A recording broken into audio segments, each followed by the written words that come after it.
Thank you. Good afternoon, everyone. Welcome to the regular board meeting of Wednesday, December 14th, 2022. Before we begin, I'd like to recognize this meeting is taking place on the traditional and unceded territories of the Coast Salish people throughout the Cowichan region, as well as the Nuu-chah-nulth people in the western part of the region. With great gratitude, we sit here today to do the people's business with the respect for all of the Indigenous people of this land. And with that, we will get underway. Mr. Robbins, are there any changes to the agenda this afternoon? No, Mr. Chair. You can go to approval of the agenda. Thank you. So a motion to approve the agenda is presented. Moved by Director Martman, seconded by Director Nicholson. All those in favor? Any opposed? None opposed. Motion carries. Moving on, Mr.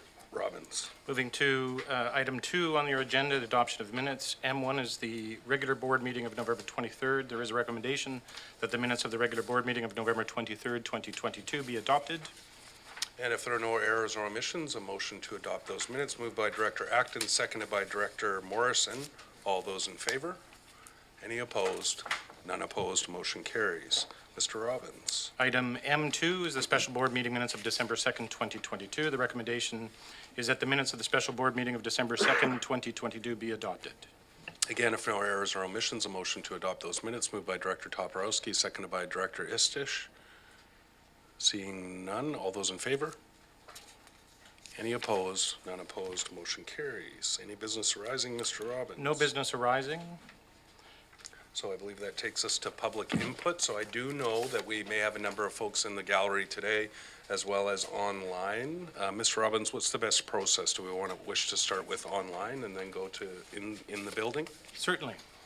Okay, thank you. So I'll turn it over to you to manage the online speakers. Just a quick moment.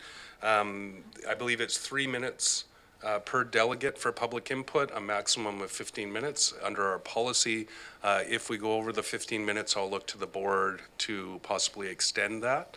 And that applies to both online and in the building. And just a note of respect, please, for all involved. Please, no derogatory comments toward the body or individuals. That will not be accepted. And if that comes forward, I will mute the microphone and ask the speaker to make room for the next speaker. So with that, if we can get underway, Mr. Robbins. Thank you, Mr. Chair. So I have a list of those that registered previously to speak via WebEx. And in no particular order, I have Michael Simmons. So Mr. Simmons, if you're there, please feel free to unmute and please go ahead. Thank you very much, Mr. Chair. To keep to my 3 minutes, I'm going to read, so please excuse me if I'm looking down.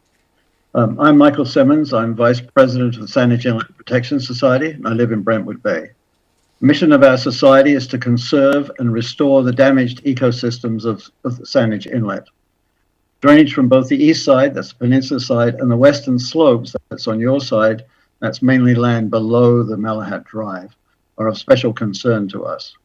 We're particularly concerned that projects on the Bamberton lands will add contaminants to the inlet, which flushes only very slowly. First, the quarry permit application requests permission to almost double the production of aggregates. It also seeks to add a little less than 20 hectares to the quarry. Both applications offer just a little less than the thresholds for a provincial environmental assessment. It's the third time the quarry expansion has been requested, and each has been just less than would automatically trigger an environmental assessment. The intent of the law is clearly being ignored. BC courts have recognized this loophole in other situations and found that such proposals should require an environmental assessment. Second, the management plan submitted in support of the foreshore lease permit application for the dock seeks to add a number of new uses, including transport of contaminated soils, creosote, scrap metal, fuel, hydrocarbons, vessel maintenance, and moorage, which are not permitted at the moment. All of these have potential for environmental contamination. For each of the last 10 years, SIPS has organized a community roundtable in your regional district, which your board has generously supported. Thank you. The roundtable is open to all and has included attendance by your MP, various CVRD directors, First Nations, and other members of the community. At the September roundtable, Mill Bay resident Maureen Alexander, who I understand you will hear shortly, spoke of the Bamberton lands permit proposals. Of particular concern to us was an apparent attempt to avoid adequate public notification of the permit applications. As a direct result of that presentation, SIPS requested a cumulative environmental assessment under the BC Environmental Assessment Act. Finally, the location of these projects is, as I'm sure you know, on land owned by the Malahat First Nation. SIPS has always actively included First Nations in our roundtables. And for example, at the September roundtable, a representative of the Wasanich Leadership Council spoke about their plans to operate a sewage pump-out boat in the inlet. To be clear, we do not oppose economic development of the Bamberton lands by the Malahat First Nation, but we do want to ensure that economic development by anyone that might affect the waters of the inlet is environmentally sound and will not damage the inlet's ecosystem. As you may be aware, the Sayot First Nation has written the BC government to support the request for an environmental assessment. And the Sartlip First Nation has also posted on their website that they support the application. We're asking today for your support for a provincial environmental assessment. Thank you for your attention and providing us the opportunity to speak. Thank you, Mr. Simmons. Appreciate your time. Can you turn the volume up a bit, please? I don't know if, I think the volume's as high as it can be, but we'll try here, just one moment. Thank you, Mr. Simmons. We're just trying to get our in-house volume up a little bit if possible. It's maxed, thank you. So we'll do our best, but we're at max volume. So we'll ask our speakers if you could please speak up and speak clearly as well. We'll go to our next speaker, Mr. Robbins, online. The next speaker I have is Lorraine Roche, and my apologies if I have mispronounced your last name. Please go ahead.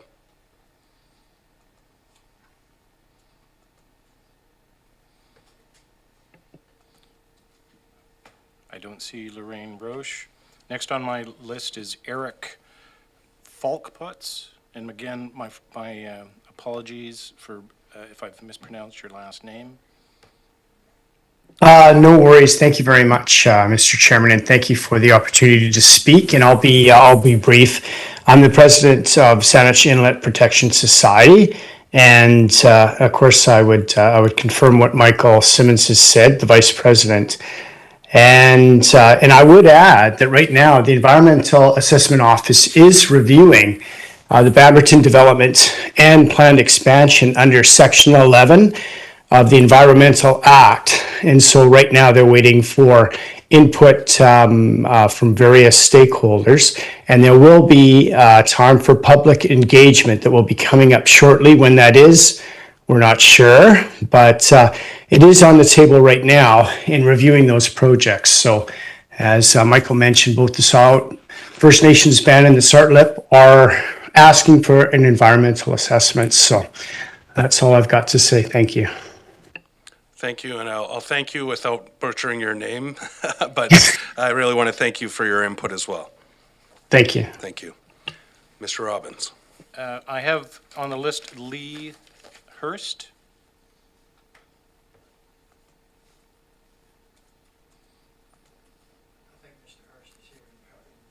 Okay. So we'll go to you then momentarily, sir. If you're here in person, we're going to go through our online participants, and thank you. And those are the ones that I have, Mr. Chair, online. If there is somebody that we've missed that has joined online, perhaps they can raise their hand. If you're aware of the little emojis on the bottom of your screen, you should see on the WebEx interface. So a gentleman has put up his hand. Mr. Lutic? Mr. Lutic. Please go ahead. You have 3 minutes.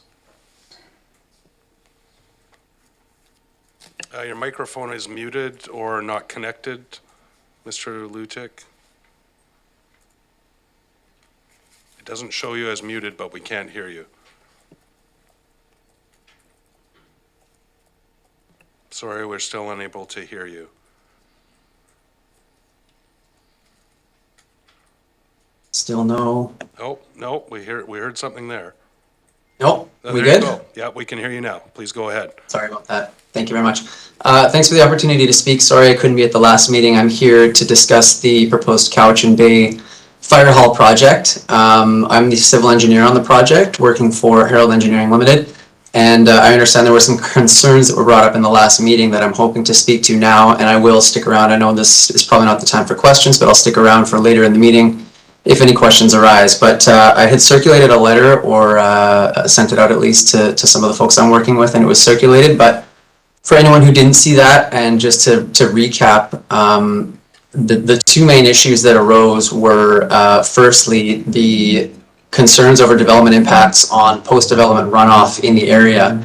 Obviously, with any development, there's going to be a increase in impervious area and potential impacts to runoff. But what I want to assure everyone is that we are doing our design to ensure that there's no net increase in peak flow rates and that the downstream systems will not be impacted.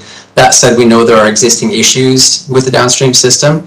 Those will not be made worse. It's not in the scope of the project right now to deal with everything downstream, which is obviously not something that any project can be expected to deal with all the time, but we're aware of them, and this is our assurance that things will not be made worse. A question came about what design parameters are being used, 100-year, 10-year, 50-year design storm. We're simply not at that stage of the project yet to say that.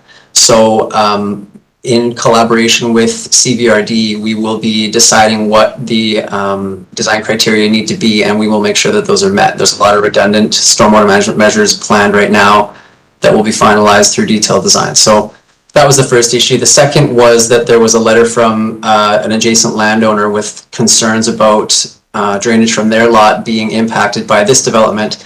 And I just want to reassure them and everyone else here that what we're proposing based on the information that we have, the topographic survey, will not impact the drainage of any adjacent lots either. It might reroute some drainage through the fire hall development property. We've shown a swale along the east side, but it won't stop any runoff from leaving an adjacent property, and everything will end up where it was going before. So there really should be no concerns there. It's a diversion only. So that's kind of the Coles notes of the letter that I wrote. I'm sure if anyone hasn't seen that yet, it can be made available to you.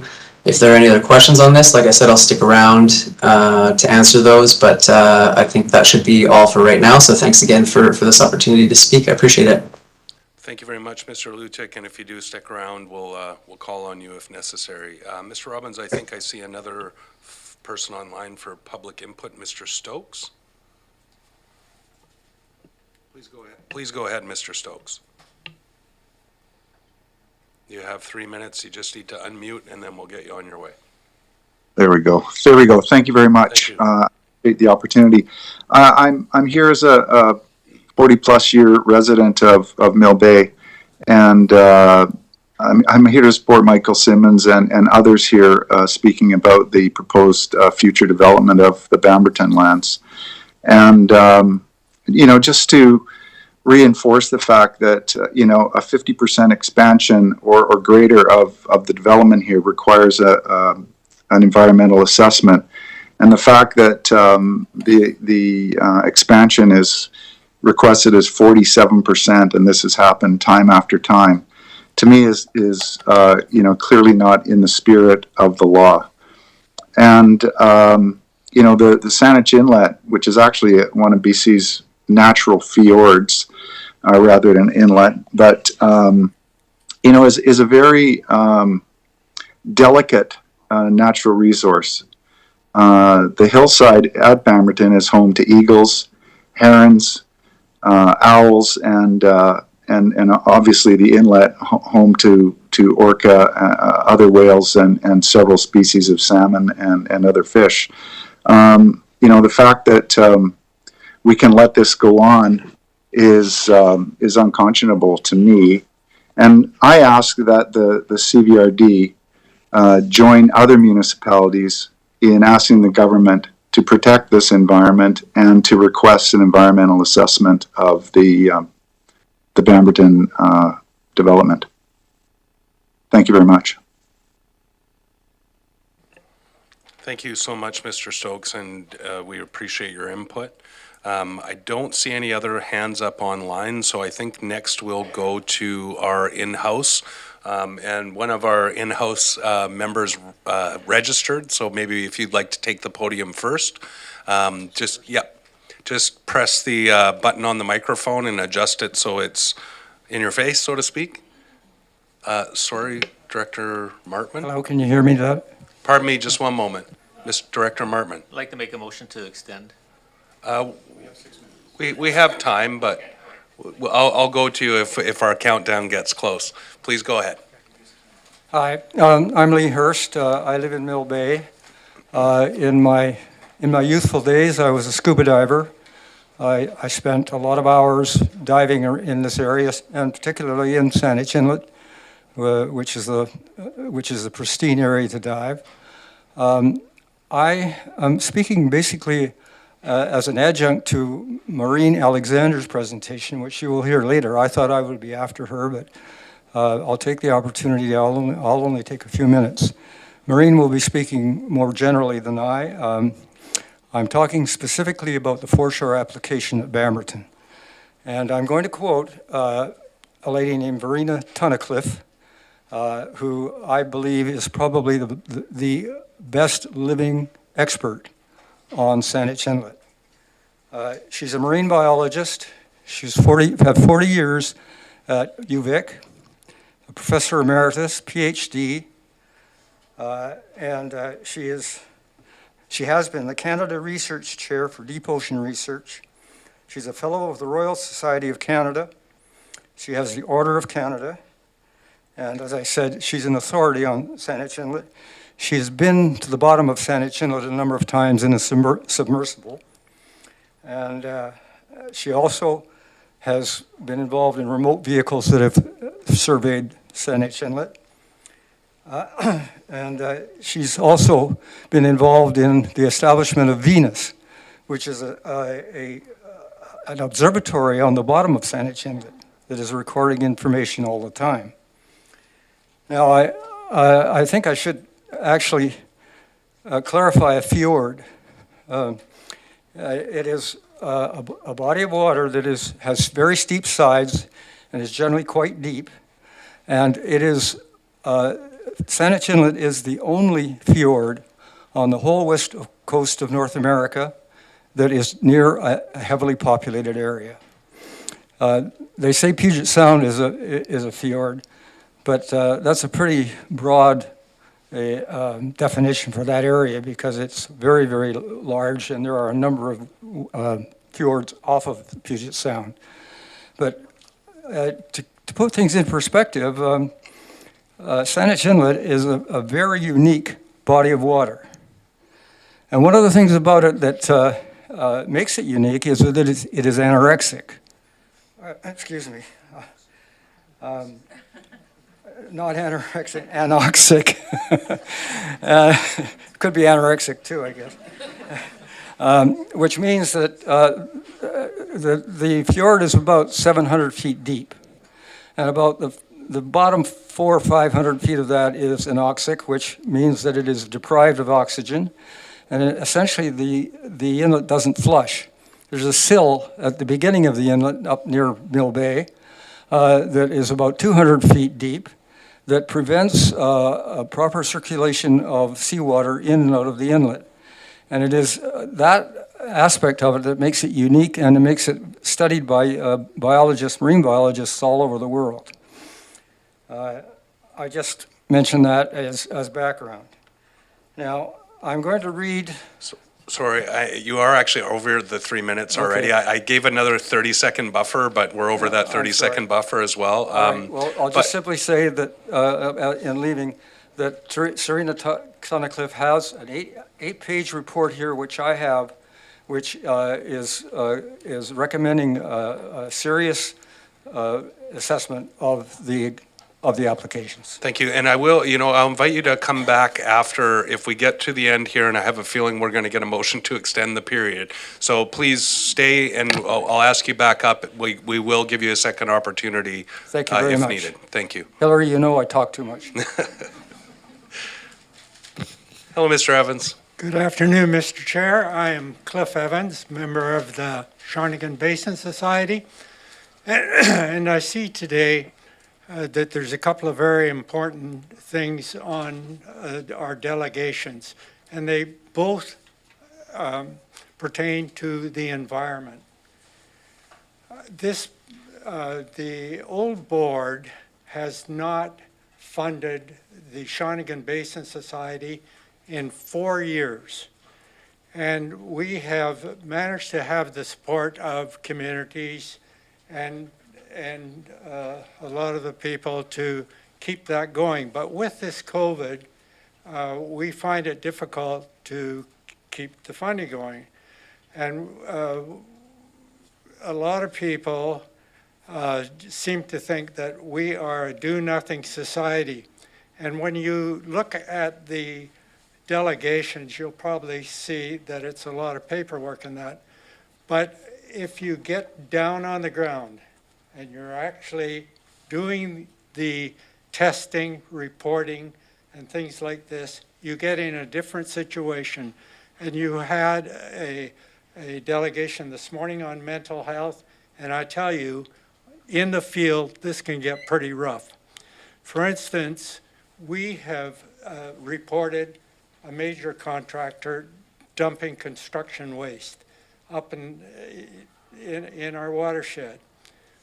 It was reported, and then one thing led to another, and in early one morning, one of our members had his truck torched.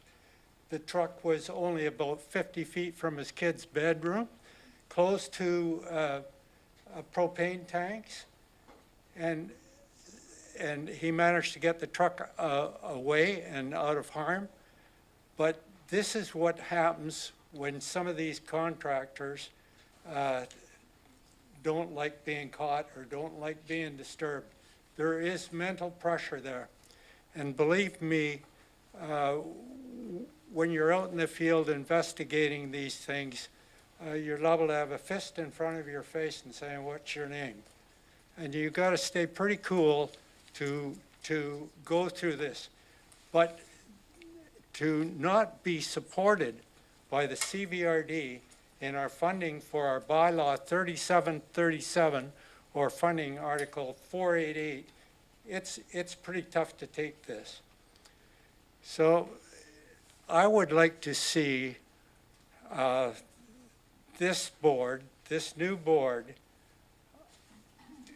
give the Shawnigan Basin some support so we can carry on our work. It's rough. The person who had his house burnt down packed it up. He sold his house, he got out, and he says he'll never live in Shawnigan Lake again. This should never happen. I want this board, when they come to function 488, bylaw 3737, to back up the Shawnigan Basin Society. And if you don't want to do that, then we are, you can give a tax-free or you can get a tax receipt for a donation to the Shawnigan Basin Society. I just know that our director is not going to support us, so I'm asking for you to support us. Thanks, Mr. Evans. Thank you. You are over time, but I gave you a little bit of extra. So I'm going to go to Director Martman for a motion to extend public input period. Move to extend? Thank you. I have a seconder, Director Morrison. All those in favor? Any opposed? None opposed. Motion carries. So we will continue. If you can, folks, just please try and keep it under 3 minutes. I respect that's not a lot of time to talk, but we do have Ms. Alexander with her delegation coming shortly as well. I will go through to the next speaker who'd like to come for public input to the microphone. Just please step to the microphone and if you just line up there, you can follow one after the other.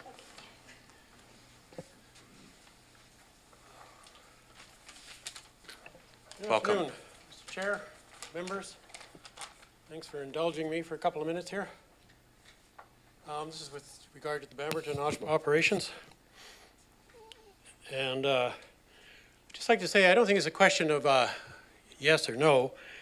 It's about the social and environmental impact of the existing operations and the potential impacts of these applications for foreshore lease, the quarry, and in addition to that, the ongoing soil dumping and whatever other projects may come forth out of these applications.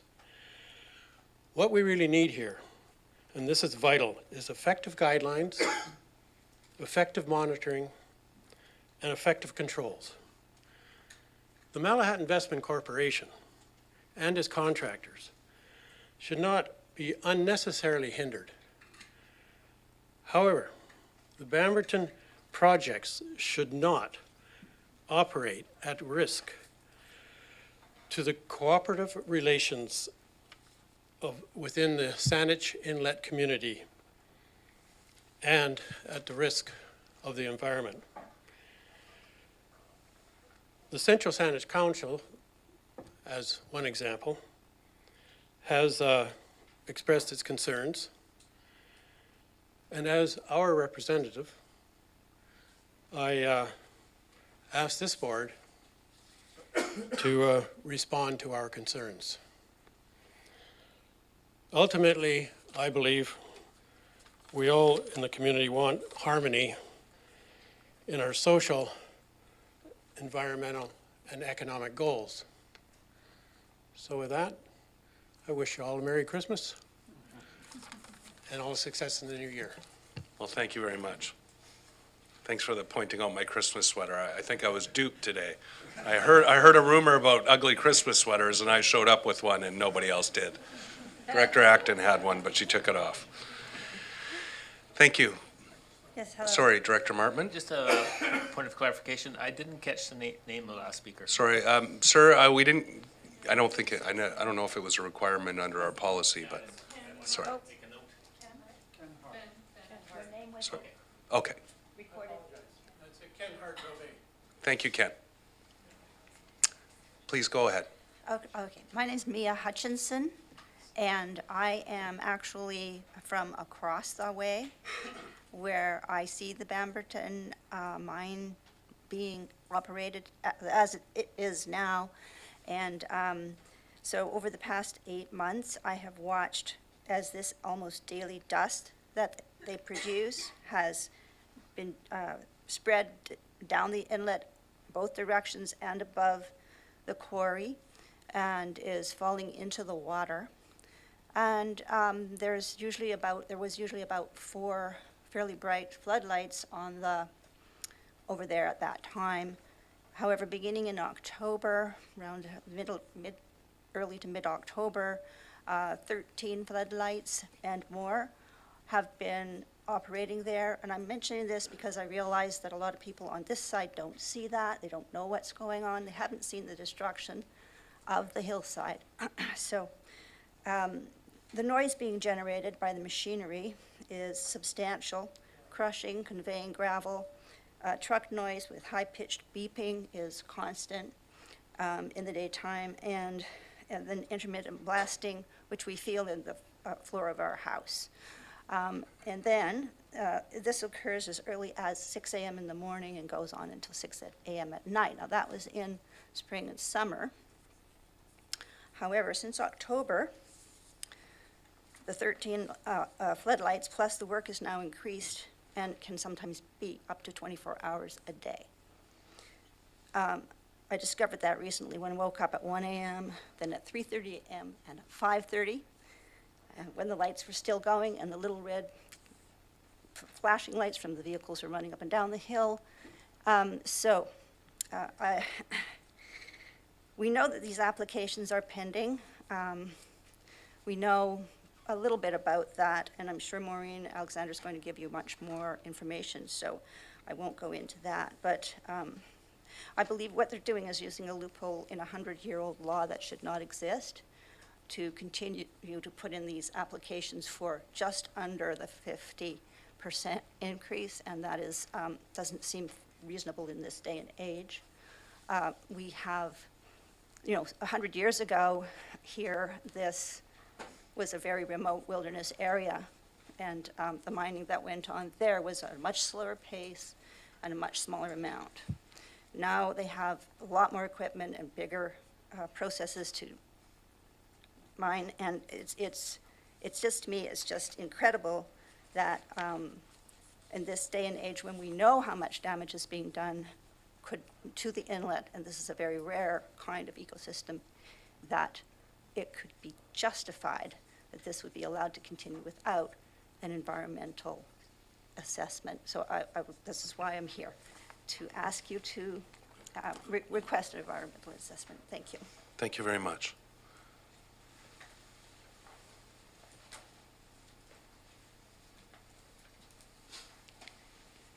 Good afternoon.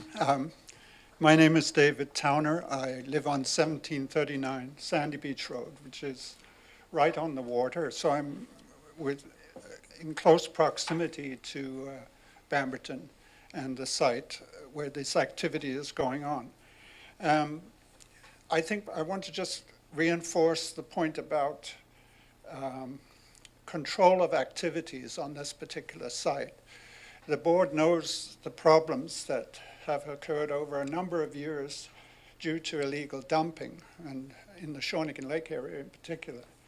And we now see a huge increase in the number of trucks going to the Bamberton site to dump soil. And I'm not saying that this is all done illegally, but we have no notion of who is controlling it, who is checking it, what particular part of that soil is contaminated and needs to be treated. We know that there is a treatment plant there, but very little about how it works and who's controlling that. Certainly from my point of view, where I live, as the lady who just spoke mentioned, the dust there's just no control on the dust. It's everywhere. And years ago, when there was the Bamberton quarry there, the dust extended all the way up to the highway. And in fact, Hydro had to move the lines to the mountain side of the highway rather than the ocean side, because they were continually repairing them from the limestone dust there. But also it improved the view as well. That was part of it. But if you go along the Malahat there right now in the summer, you will see the extent of the dust all the way along the highway. And so it goes back to my point about who's controlling all this. Is there no dust mitigation on the site at all? It doesn't look like it. And so my concern is that enforcement is happening. And I've had dealings in the past with the Ministry of Mines on quarry sites.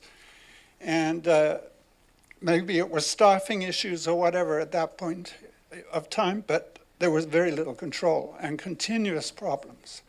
So I would ask the board to really seriously consider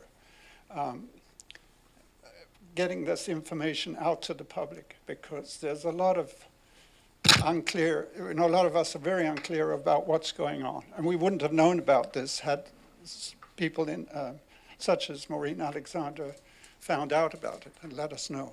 Thank you. Thank you very much. Feel free if another speaker would like to step forward to the microphone.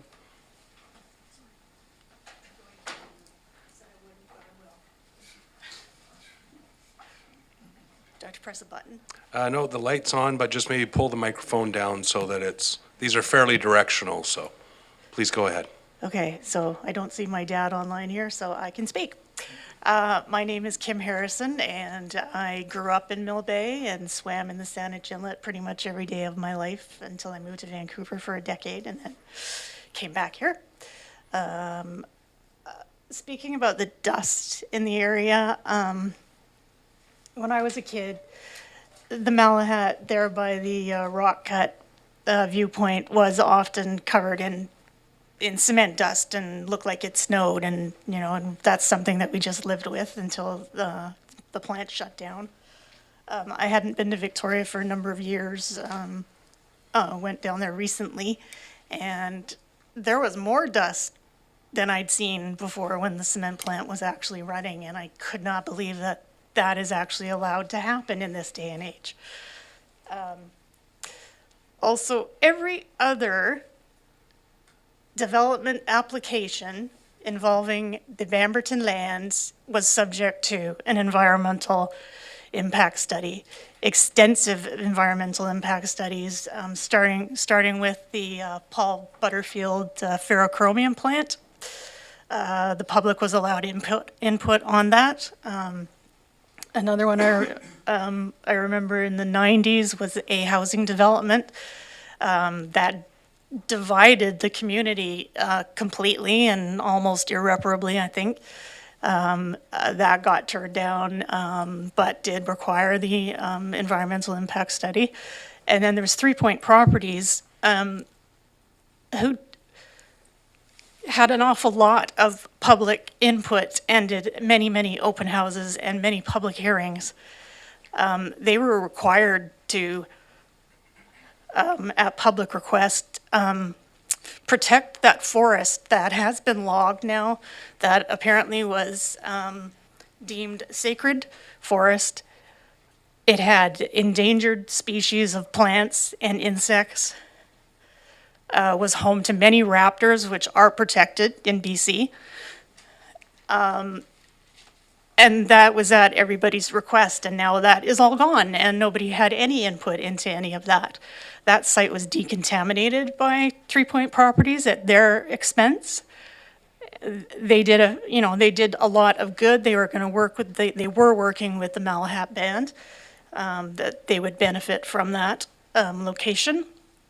And yet it was, the development was turned down, and because of impact to the Saanich Inlet. So now we're here with recontaminating that area and at great harm to a very, very protected and very sensitive ecosystem. The Saanich Inlet is actually, I think, sacred to everybody who lives anywhere near it or who sees it on their way to Victoria or up island. Thank you. Thank you very much. If we have another speaker, please feel free to take the microphone.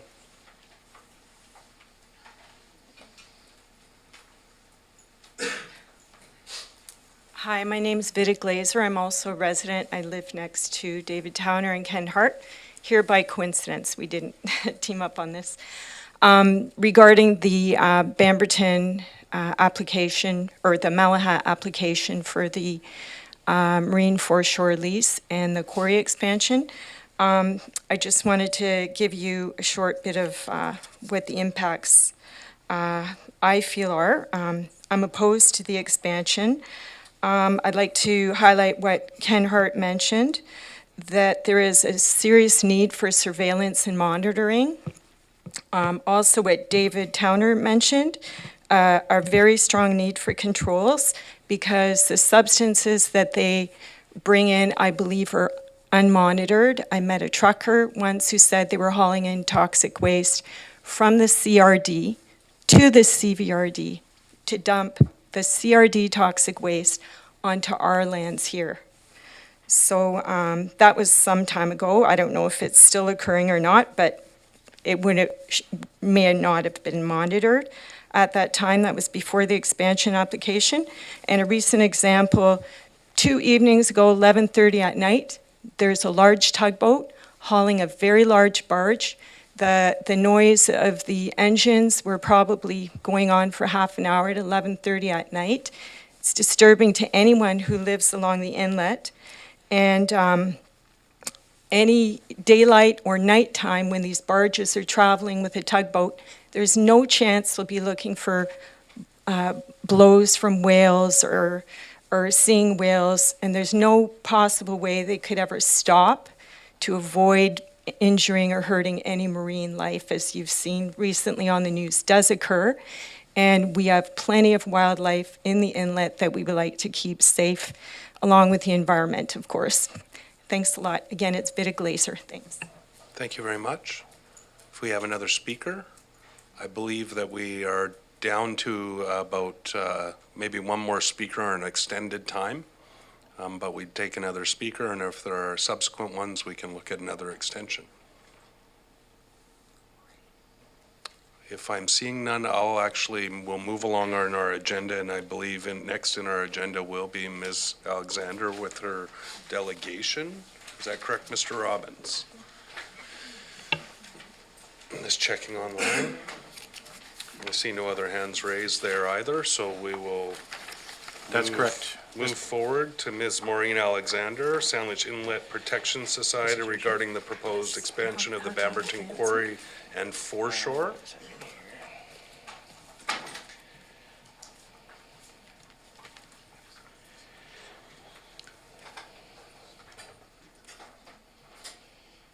Just the arrows left or right to advance. Forward, back, back. Thank you. Welcome, Ms. Alexander, and thank you for all your correspondence as well, and more broadly to all of you. I know I recognize some names from public input as well. Thank you for all the correspondence. I know that most of us have had an opportunity to read the vast majority, but perhaps not all. But I do want to welcome you, Ms. Alexander, and please go ahead. You do have 10 minutes, and then you may have questions from the board. Thank you so much, Mr. Chairman and board members. Unfortunately, or fortunately for me, I suppose, you probably have heard a lot of my information from these wonderful people here who had no idea they were going to say what they did, but you may be hearing it again. I'm speaking to you today as a member of the Saanich Inlet Protection Society and as a concerned Cowichan resident. You've received 2 notices, major industrial applications for the Bamberton land that we feel pose an environmental threat. The first one is a quarry development application from the Malahat Investment Corporation, known as MICO, to the BC Ministry of Mines. The application, as you'll see on the screen, is to expand their extraction area by 47% for 30 years. This is 479,000 tons a year, double their present quota, or 19.5 million tons over the 30 years they're requesting. The 47%, as you've heard in their application, is key because requesting an expansion less than 50% avoids an environmental assessment. This is the 3rd time since 2016 that MICO has requested an expansion below 50%, which means they've never had an environmental assessment. This is a loophole in the BC Mines application process that, in our opinion, Malahat Investment Corporation is exploiting. With the current application spanning 30 years, frequent expansions could turn the entire 500-acre site into a giant quarry with no environmental assessment ever being done to determine how much their heavy industrial activity is impacting the land and water. Now, I didn't realize this application was even in the works until a few months ago, when I walked up to the Bamberton Highway exit and saw that a huge section of the mountainside had been clear-cut in preparation for quarrying and blasting. The only indication was a small sign on the gate. Clear-cutting that mountainside creates a very real threat of erosion and contamination of both the land and water, especially because you can see that the area is very close to the Malahat Highway and steeply sloped with 4 streams that flow directly into the inlet. Now, at that time, I contacted the Malahat Band to try and get some clarification, but I got no reply. So I phoned the Ministry of Mines and asked if the quarry application had been approved. They replied, soon, because at that time they had received no public concerns. I asked, well, what did Malahat Investment Corporation do to make people aware of their intentions? Because I absolutely had no idea this was happening, and neither did anyone I spoke to, including the Mill Bay director at the time. I was told MICO had placed a notice on page 35 of the Goldstream Gazette, a Langford newspaper. At that point, it was clear why no one here knew anything about the quarry application. So I started doing what I could to raise awareness. Now, I want to make it clear before we move on that the land to be quarried is not part of the Malahat Reserve. It is currently fee simple under the jurisdiction of the province. I also want to stress that the Saanich Inlet Protection Society supports Malahat Nation's desire for economic prosperity. We understand. It's not our intent to completely shut down operations, but rather assess their environmental impact and sustainability for future generations. It doesn't matter who owns the land. What matters is that proposed developments could do irrevocable harm to the increasingly fragile ecosystem that once contaminated can never be restored.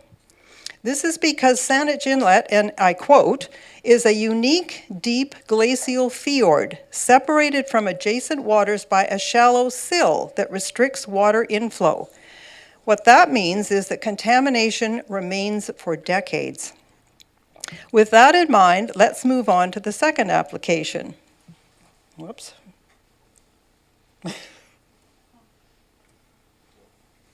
I'm sorry.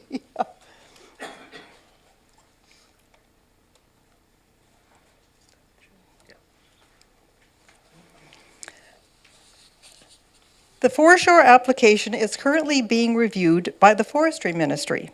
Right now, Malahat First Nations, through a numbered company, holds an aquatic Crown foreshore lease.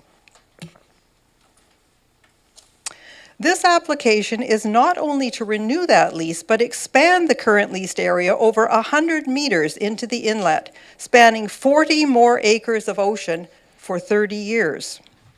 Their management plan outlines the following activities: importing and exporting contaminated soil. What is the purpose? Where will this soil be put? Hydrocarbon storage. Is this crude oil, LNG? What quantity and purpose? Conduct barge and vessel maintenance. Is this derelict boats, large ships, dismantling ships? We don't know. The management plan was very vague, and basically this is the wording from the management plan, but we really don't know much detail. It's also important to note the management plan does not include any current environmental studies. There is no mention that Saanich Inlet is an ecologically fragile body of water. Imagine the serious effects pollutants from this foreshore could have not only on the fragile marine ecosystem, including the salmon, but on the thousands of residents and businesses that depend on the inlet. Consider the potential effect, not just in the short term, but in the future, if both applications go ahead and for 30 years they can log, blast, quarry, and transport heavy marine industrial vessels carrying dangerous material. Now, I'm sure you're aware this is not the first proposed development for that land. ARM Industries proposed a ferrochromium smelter. David Butterfield and then 3 Point Properties proposed residential developments. All were rejected. Malahat Investment Corporation and Steelhead LNG wanted an LNG facility. That plan was scrapped. Every single proposal, whether proposed by developers or First Nations, has met public criticism, mainly because of their negative environmental impact. And as a result, all have been turned down. What happens to that land and ocean could have dire environmental impact on us all. Now, this is not just a dramatic statement. Saanich Inlet is in an extremely fragile state. As quoted in the BC Environment Ministry's 1996 Saanich Inlet study, and by Professor Tunnicliffe, an internationally recognized marine biologist from UVic. Community groups, First Nations, and all levels of government have voiced their opposition, sending 200 letters to the Environment Ministry in 1 month, voicing 39 different concerns. Adam Olsen, supported by Sonia Furstenhoff, voiced opposition in the BC legislature and asked the Environment Minister for an environmental assessment. District of Central Saanich requested the Mines Ministry delay the approval process pending an environmental assessment. Islands Trust passed a motion just yesterday stating that potential long-term environmental impacts be understood and mitigated before any permit is considered. District of Highlands sent a letter to the Mines Ministry stating their opposition to the Bamberton land development. The Saanich Inlet Protection Society wrote a 64-page letter to the Environment Ministry, again requesting an environmental assessment. Willis Point Community Association started a petition and just last night drafted a letter to support an environmental assessment. As you can see on the screen, numerous print and media articles have raised concern. And actually, since I wrote this, the District of North Saanich has also called for an environmental assessment, and the Sawat and the Sartlip First Nations have each written letters strongly opposing these applications, stating that they violate their Aboriginal rights as stated in the Douglas Treaty. In conclusion, the Saanich Inlet Protection Society strongly urges the CVRD board to call for an environmental assessment of these applications due to their potential environmental, economic, social, cultural, and health impacts on this area of the Cowichan Valley. Now, I really want to make it clear that we understand that these applications are dealt with provincially. And we also understand that it isn't in your jurisdiction to stop these applications. But that's not what we're asking for. We're asking you to write a letter to show your support for the environment, just as First Nations, community groups, and all levels of government have done. So please call for a full environmental assessment before either of these applications are allowed to proceed. Thank you for your time, and I would be happy to answer questions. Thank you very much, Ms. Alexander.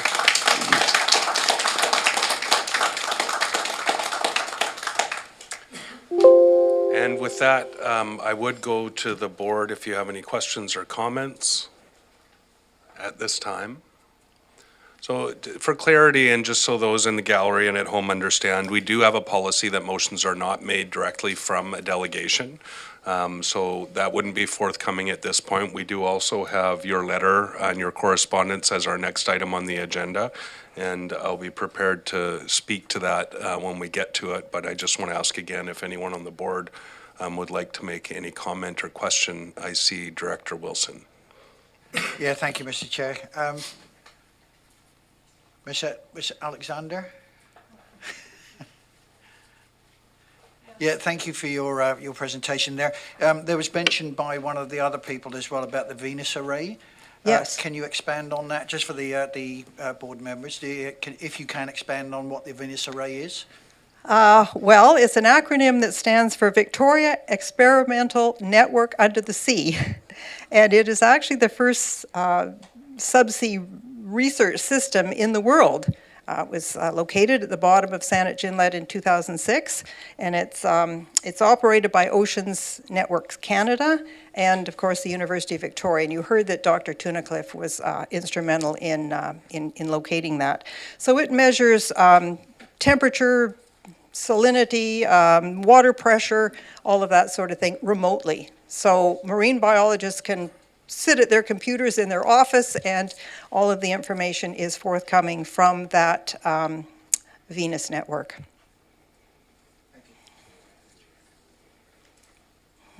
Sorry, thank you. I just had a technical issue here, so I was just trying to sort it out. And I am aware of that, so thank you, Director Wilson, for bringing that forward. Thank you for your explanation, and he has enlightened us privately as well. So thank you for that. Any other comments or questions from the board on the delegation? Okay, seeing none. Again, thank you, Ms. Alexander, and thank all of you for coming. Now, we do have another delegation. Before we get to the rest of our agenda under correspondence, we'll also deal with the letter from Ms. Alexander. So we would go to Mr. Monday from the Shawnigan Basin Society for our next delegation. Sorry, No, sorry, Mr. Chair, that we understand that Dave Monday is not here, but Bernie Yearlink is here. Sorry, Bernie, I saw you standing there and I was like, that doesn't look like Dave. Mr. Yearlink, thank you. And so we do have a PowerPoint. Okay. For those who joined our WebEx meeting for public input, we don't typically leave folks in the meeting for the duration. It can cause technical issues. You're free to watch on YouTube, and if you would like to request access to question period, you can email, I believe, Legislative Services at cvrd.bc.ca for a request to join question period, but you will be removed from the WebEx meeting, and you can watch if you want to continue watching on YouTube. And through to you, Mr. Yearlink, if we get the presentation up. I have it on a stick as well, if that helps. I'll beat you, I'll put mine in.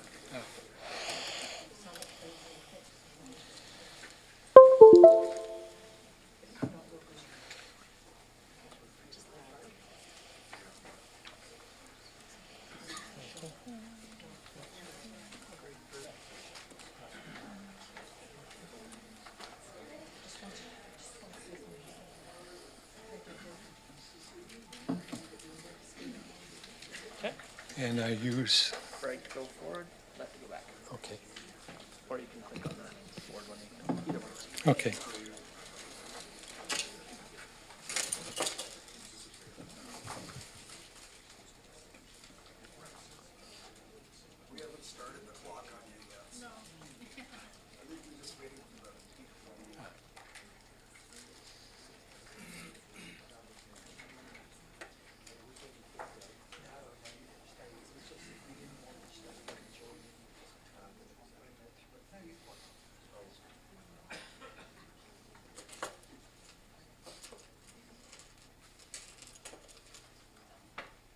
We got it all going?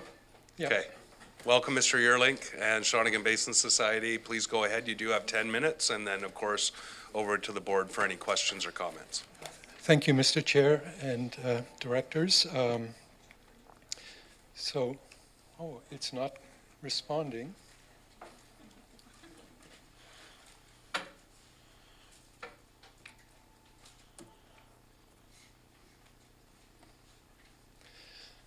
Yes, the Shawnigan Basin Society was established as a nonprofit in 2012, and the initial mandate was to promote a holistic approach to the environmental solutions, community engagement, and local stewardship in the Shawnigan Lake watershed, but this has subsequently been expanded to the Shawnigan Creek watershed, which occupies much of areas A, B, and C. It was in 2013, the director at the time, Bruce Fraser, made a presentation to the CVRD outlining the focus and successes of the Shawnigan Basin Society, and through an alternate approval process established by Law 3737, which had Function 488, which allowed the funding of the Basin Society to the amount of $50,000 per year. And in January 2018, this funding was stopped. And it's our opinion that if an alternate approval process resulted in the bylaw and the funding, then the cessation of the funding should also be through an alternate approval process. So I'll just briefly go over some of the major projects that the Basin Society has been involved in. Is we've commissioned the Herb Hammond to prepare an ecosystem-based conservation plan for the Shawnigan Lake watershed, and this is a really excellent plan. And we also facilitated the development, facilitated to a small extent the development of a similar plan for the Coates Isle watershed. We also commissioned Jenny Berg, an environmental scientist, to complete a Shawnigan Lake and Subbasins foreshore inventory, and this was done together with Grant Pierce of Shawnigan Lake. Conducted a foreshore restoration workshop run by David Polster.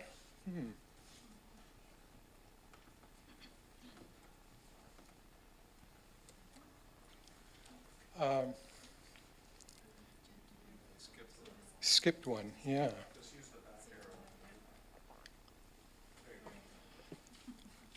And we did undergo 4 foreshore restorations on Shawnigan Lake, mapped the distribution of Eurasian water milfoil 2015 and 2018.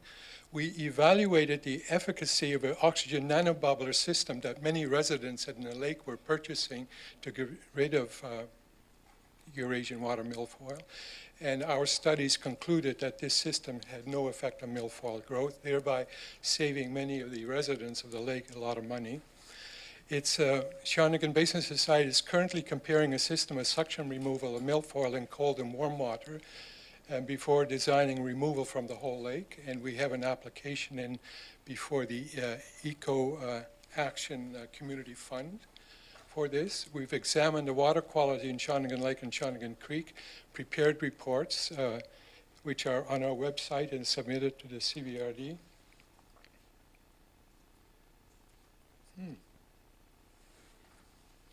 It seems to freeze.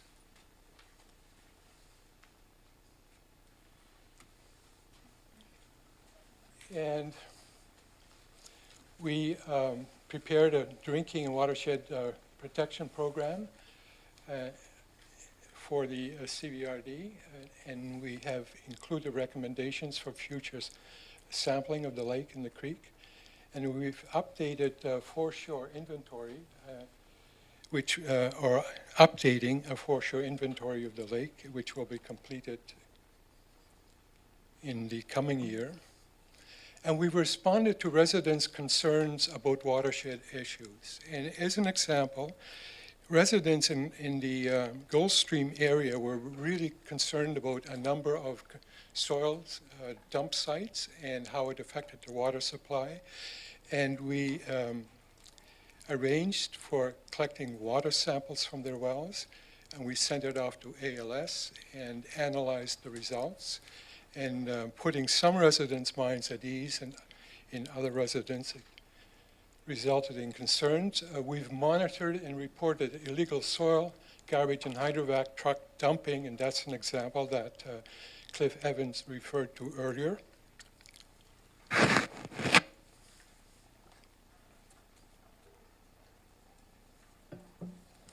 Yeah, this system isn't working well.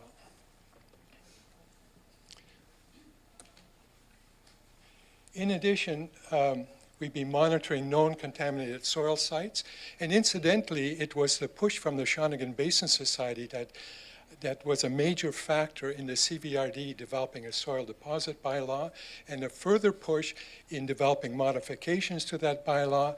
And we still think that there are required modifications in the bylaw, because the bylaw doesn't protect the riparian areas very well.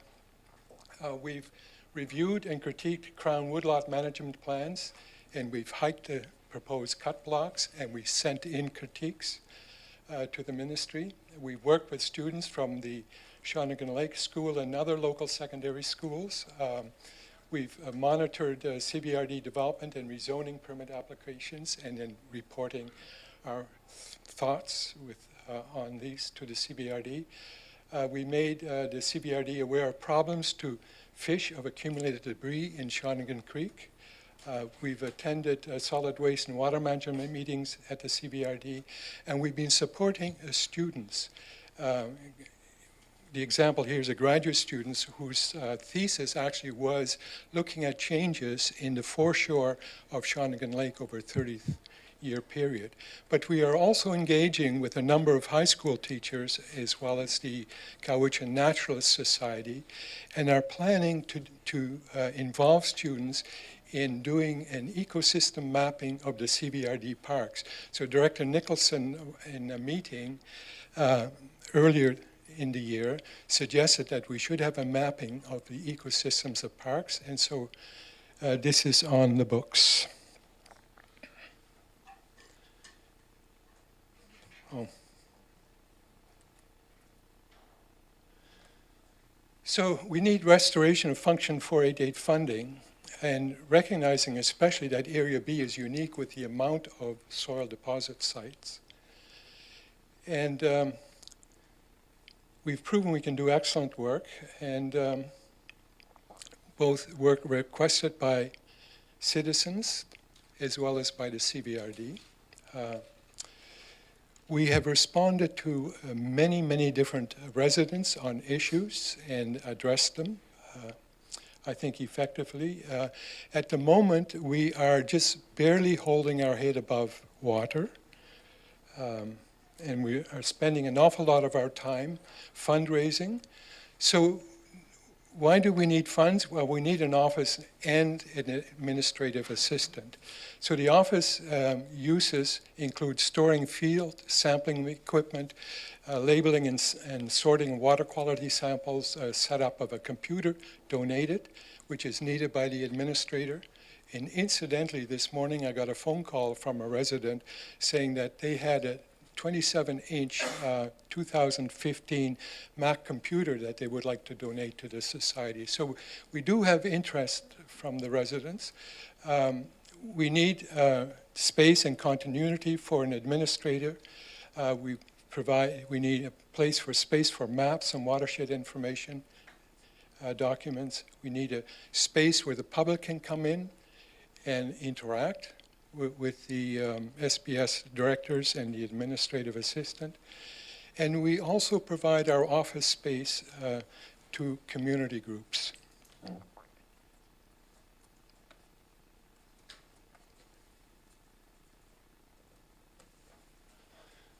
So this is just an example of our office and maps, table where we can have discussions, a place for the public to sit. And it has been suggested that the Shawnigan Community Center should be used by the Basin Society, but there is no place in this center to house a computer, telephone, library, maps, etc. No place for an administrative assistant. And also, it's not free. It costs, the smallest room at the center costs $22.25 an hour, which we've had an administrative assistant when we could afford it 12 hours a week, and this would come to $1,068 a month. So it certainly is not free. And we urge the board to reactivate funding of Function 488 or go to an alternative approval process and eliminate the funding.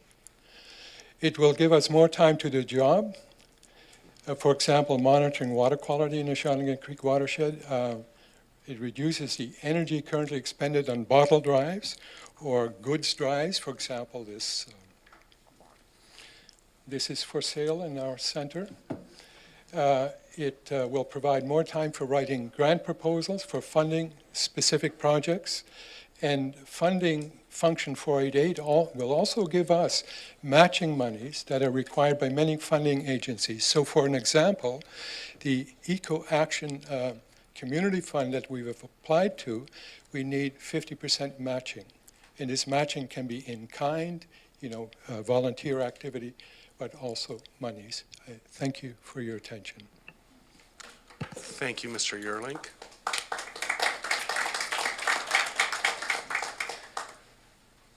And I will turn it over to the board for any questions or comments for the delegation.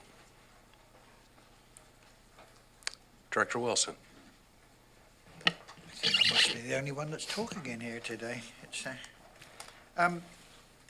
This board knows that I am a staunch supporter of sharing information and collaboration, especially with informed residents and organizations. And this is becoming even more important as we enter into the climate change-driven freshwater concerns and supply issues. Now, one of the things that has been mentioned previously in one of the staff reports that came up in the Committee of the Whole there, the staff report dated November the 16th, for water sustainability. On point 3, it says, share and collaborate watershed stewardship and outreach, work directly with residents to help them understand the benefits of water stewardship and how they can contribute. And this, I think, goes directly to what the SBS is requesting here, that we collaborate with them.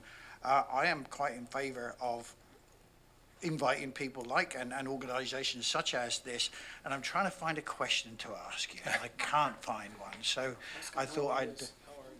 How are you today? Okay. Thank you, Director Wilson.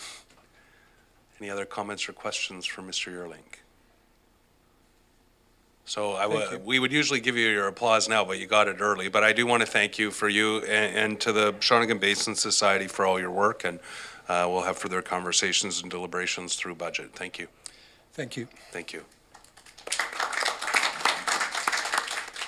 So I recognize board members that we have been here for some time, but out of consideration for our gallery members here today, I'd like us to deal with item C1, and then we'll take a break. This is the receive of correspondence from Ms. Alexander that complements the delegation that we had today. I think there is some informative information in there, and that if we were able to receive that for correspondence, it could be possibly of assistance to staff as we move through the process. So I would accept, or any discussion, but a referral to staff motion for that correspondence would be in order.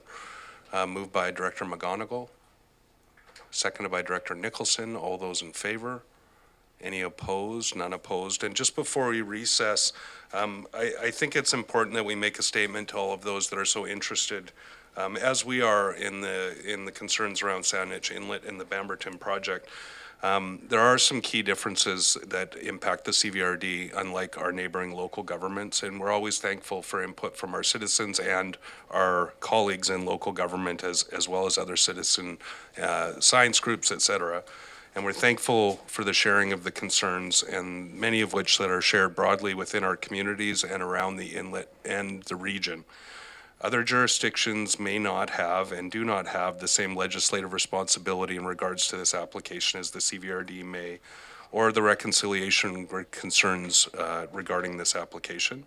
The Environmental Assessment Office is well aware of the concerns and has already extended the timeline for engagement on the Bamberton expansion. And I would continue to encourage citizens to give input. The CVRD will continue to participate in the process as is appropriate considering our priorities and our legislative responsibilities regarding this application and our priorities around reconciliation. So I think I can reflect the board's position of deep respect and concern for those that have been shared with us today. And I just want to encourage folks to continue to give input to the province around some of the things that were highlighted today, around legislative issues that are being faced with that project. We do have a motion on the floor to refer the correspondence to staff. So I will call the question if there's no further discussion. Seeing none, all those in favor? And opposed? None opposed. With that, we will take I'd say till 10 after 3 for a recess. I know many folks missed lunch today, so we'll come back at 10 after 3. Thank you. Spooling. Yeah, let's change it. Let's call it spooling. Why not? No, it's buffering. We're sticking with buffering. Yeah, that sounded. Whatever you want.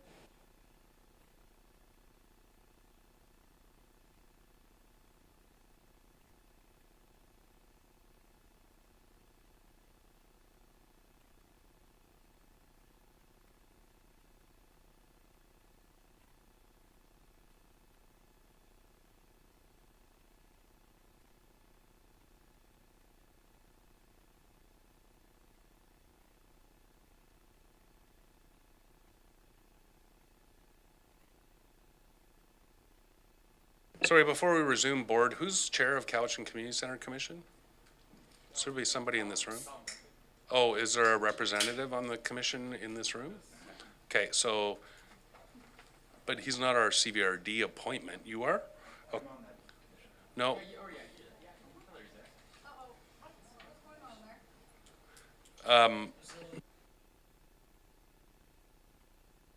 So when we get to that item, I'll refer it to you to read the recommendations, Director Abbott.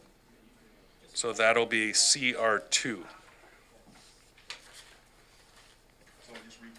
When we get to that item. Don't worry, I'll help you through it.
All right, we're back.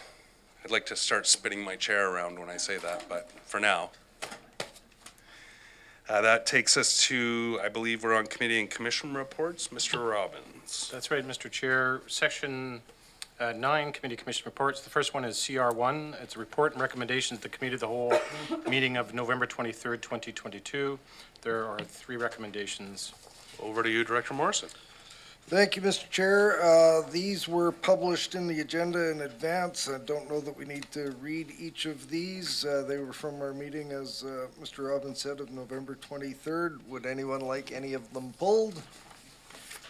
Seeing none, I would move items 1, 2, and 3, and that's for all of us. Moved by Director Morrison, seconded by Director Staples. Any discussion? Seeing none, all those in favor? Any opposed? None opposed, motion carries. Moving on, Mr. Robbins. Item CR2 is a report and recommendations of the Special Cowichan Community Center Commission meeting held December 1st, 2022. There are 2 recommendations. Thank you. Over to Director Abbott. Yes, I'd like to recommend that a grant application be submitted to the Canadian Heritage Cultural Spaces Fund for a replacement of a sound console at the Cowichan Performing Arts Center.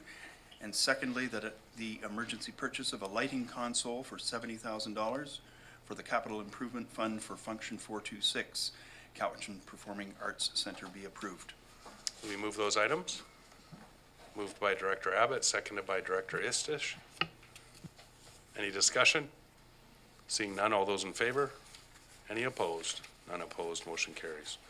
I just had this moment where I was like, I sure miss saying Director Yanni DiNardo. I know she's probably not watching because who wants to watch this, but I'll text her later. Your predecessor. Director Abbott is much easier to say. Moving on, Mr. Robbins. Agenda item CR3 is a report and recommendations of the Electoral Area Services Committee meeting of December 7th, 2022. There are 2 sections, recommendations 1 through 4 are for the entire board. Recommendations 5, 6, 7, or 8 are for electoral area directors only. Through to Director Nicholson.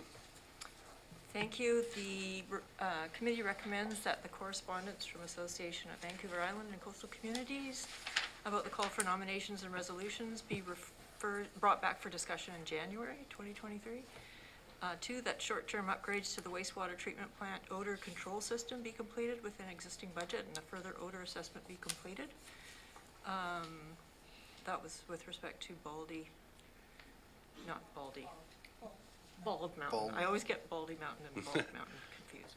All right, and then the third one is that staff be directed to complete a review of the existing fire department appointment process. And this review would include the formation of a working group to review the CVRD volunteer fire department appointments and to develop recommendations for changes and or improvements to the appointments process and a report back to the board for consideration of recommendations. And finally, number 4 is that the bylaw enforcement policy be reviewed and updated in consultation with electoral area directors following the board's strategic planning process. And that a new bylaw enforcement supervisor position be considered as part of the 2023 budget process. And that following a workshop with EA directors in early 2023, staff develop a bylaw enforcement dispute adjudication system framework. And finally, a bylaw enforcement service public information strategy to be developed at that time. And I move those. Thank you. Do we have a seconder? Seconded by Director McClinton. Any discussion on those? 1 through 4 for all directors. Call the question. All those in favor? Any opposed? None opposed. Motion carries. Back to you, Director Nicholson. So for EA directors only, that staff proceed with step 1 outlined in the November 2022 staff report to the December 7th Electoral Area Services Committee Local Area Plan Sequencing Strategy. And that staff report back on the sequencing strategy after the corporate strategic planning process has been carried out. Director Nicholson, I'd ask that item 6 be pulled. Okay, so we'll stop there. I move that one. Okay, so we can deal with them one at a time, or did you want to deal with the rest of them and just pull number 6? Let's just deal with 5 Okay. right now. All right, so this is for electoral area directors only. That's been moved by Director Nicholson, number 5. Seconded by Director Acton. Discussion on those? Seeing none, all those in favor? Any opposed? None opposed, motion carries. Back to you, Director Nicholson. Number 6 we'll come back to at the end. You don't want to deal with it now? Oh, Okay, just not our usual process? I know, but Okay. I'm not the so- usual person. Okay. Okay, with that, application number DVP 22D01, 4461 Trans-Canada Highway be referred back to staff to request a formal engineering report related to stormwater management. And that's been pulled at the request of Director Abbott. I'll go to you, Director Abbott. Well, as the area director for Cowichan Bay, Area D, having received engineering information Friday that added assurances that stormwater drainage could be managed, I'd like to recommend that we proceed with the recommendations of staff as presented December 7th at the Electoral Services area, that it be recommended to the board that application number DVP 22D01 Trans-Canada Highway be issued. Seconded by Director McClinton. Is everyone clear on that? Staff, are you good with that? Okay, I heard some yeps. All right, so this is for electoral area directors only. Any discussion? Seeing none, all those in favor? Any opposed? None opposed, motion carries. Back to you, Director Nicholson. And so number 7 is that electoral area B zoning bylaw number 985, 1986 be amended in accordance with option 2 outlined in the November 17th, 2022 staff report from the Community Planning Division to the December 7th, 2022 EA Committee and forwarded to the board for consideration of first and second reading. And that the proposed zoning amendment bylaw be referred to Island Health, Malahat Volunteer Fire Department, Shawnigan Lake Volunteer Fire Department, and the Malahat First Station for comment, and that a public hearing be scheduled with the directors for areas B, C, and F as delegates. And number 8 is that staff prepare a report for review by the Electoral Area A, Mill Bay, Malahat, and Electoral Area C, Cobble Hill Advisory Planning Commissions regarding a potential interim amendments related to suite regulations to South Cowichan zoning bylaw number 3520, similar to those proposed in the November 17th staff report from the Community Planning Division to the December 7th, 2022 EA Services Committee meeting. And I move those two. Seconded by Director Acton. Any discussion on those? Again, for electoral area directors only, I'll call the question. All those in favor? Any opposed? None opposed, motion carries. Thank you, Director Nicholson. Mr. Robbins. Moving to item CR4 is the report and recommendations of the Committee of the Whole meeting of earlier today from December 14, 2022. There are 3 recommendations. Director Acton. Thank you. We didn't discuss this option, but as for the Governance Select Committee, I think we should just do the whole board and bring it as a board item instead of certain agendas being, Yeah, instead of it being political. It seems like would be best if everybody was just on it. Okay, thank you. So actually, we probably, if we had better time this morning, would have had more discussion on who would chair that committee and the membership of that committee. Can I just see a show of hands who would be interested in participating in that committee work? So it is the vast majority of the board. And so, you know, there's a balance here, I think, between speed of getting the work done, because we do have basically 4 meetings to do this work, and its impact on other committee agendas. My recommendation was if we all wanted to be part of that, we could just run it as a standing item on the Committee of the Whole agenda. But we will have to find some kind of focus, because we've got basically 4 meetings to complete, update a code of conduct, and the other items that are addressed in that. Director Acton. Well, if the code of conduct is the number 1, why don't we just focus on that for now? Pull that one item out and work on it as a board. We have budget coming up too, so. We also have to deal with any remuneration issues, which will flow from the committee and commission chairs. All have to be done before the end of February to be considered in this year's budget. So that's, yeah. Now, we may have to do special meetings or something just to deal with those items, and it's important that if people want to be involved, that they're available to participate in that process. Sorry, I saw Director Abbott, Director McClinton, Director Abbott. Oh, no? Okay, Director McClinton. I'm not sure if it's possible. Can we do the code of conduct as a committee take that offline? Again, it's the will of the committee or the board to establish the committee and set up the terms of reference. But to answer your question, that's where I can leave it for now and go to Director Staples and Director Morrison.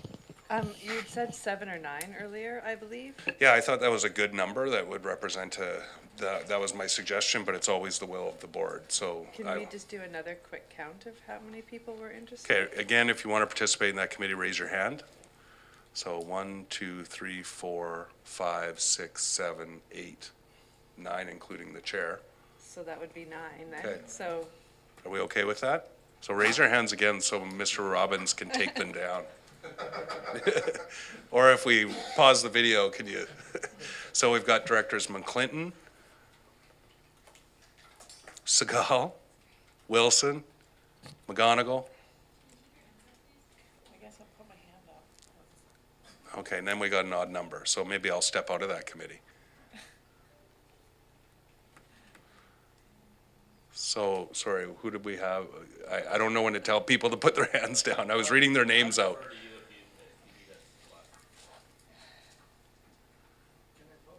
do we want our hands up? I don't know.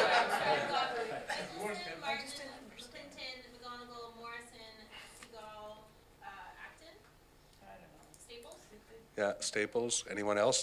Did somebody's name not get called? Did you call mine? No, Wilson?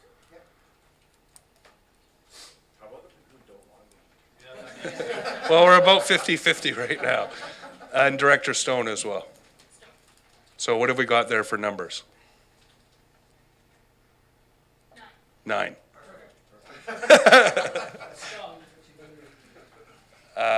So the terms of reference were at a high level laid out in the report that I brought forward earlier. Is there any other suggestions? We can elect a chair of the committee at the first meeting.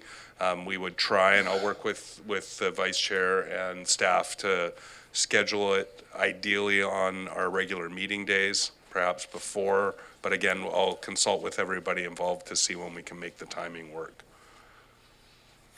Director McGonigal. Thank you, Mr. Chair. I think it's important that everyone be involved in the code of conduct discussion, so I would hope that would reside either at the committee of the whole or some appropriate meeting where the whole board can be involved in that and not the governance committee. Mr. Chair, thank you. Okay, so should have brought that up this morning when we were sending the terms of reference forward to the board. So that'll be a board decision then. It was in the terms of reference that we moved forward to the board this morning, so it's part of the recommendation here. So if we want that removed, Director Morrison. Well, I was just going to suggest that it's going to be at the top of the list. If we feel that we've got a draft, we can fire it to the next committee meeting or board meeting and have that addressed and continue to do the other work. I'm just thinking that for the purposes of CR4, we can proceed with it as described, and then the select committee can make a recommendation such as what Director McGonigal has said, that we get the draft and then get it into committee before it goes to the board. Okay. So we do have no motion. We do have a list of 9 names. Yep. So if someone wanted to move forward the adoption of the terms of reference with the 9 names, then we can get to scheduling. Is that moved by Director Nicholson? Seconded by Director Wilson. Discussion? Seeing none, all those in favor? Any opposed? We used up all of the lubrication in our systems already today, so now we have the sand left in the gears. Welcome to government. All right, thank you for that. I appreciate the good humor and humoring me because I'm burnt out. And it's only my second meeting as chair. Do you want me to finish CR4? Please do. So we don't need one then, correct? Because we just did one Yes. through a motion? So item 2, and these were deemed timely, so they are appearing here from this morning's meeting. 2, that CVRD bylaw number 4469, Regional Board Procedures Amendment Bylaw 2022, be forwarded to the board for consideration of 3 readings and adoption. Number 3, that CVRD bylaw number 4445, Solid Waste Fees and Regulations Amendment Bylaw 2022 be forwarded to the board for consideration of first, second, third reading and adoption. And I move those two items. And we have it seconded by Director Toporowski. Any discussion? Seeing none, all those in favor? Any opposed? None opposed, motion carries. Go ahead, Director Morrison, can you say it? That concludes my report. Thank you, Director Morrison. Sorry, we just have some conventions around here. I feel like I'm hanging out in the air when nobody says that concludes my report. Mr. Robbins. Thank you, Mr. Chair. Moving on, there's nothing under item 10, direct reports. That moves you to item 11, staff reports. The first SR1 is a report from the Finance Division with regards to a payment signing policy. There are two recommendations before the board. Okay, see the recommendations there? So moved. Moved by Director Morrison, seconded by Director McClinton. Discussion? Seeing none, all those in favor? Any opposed? None opposed.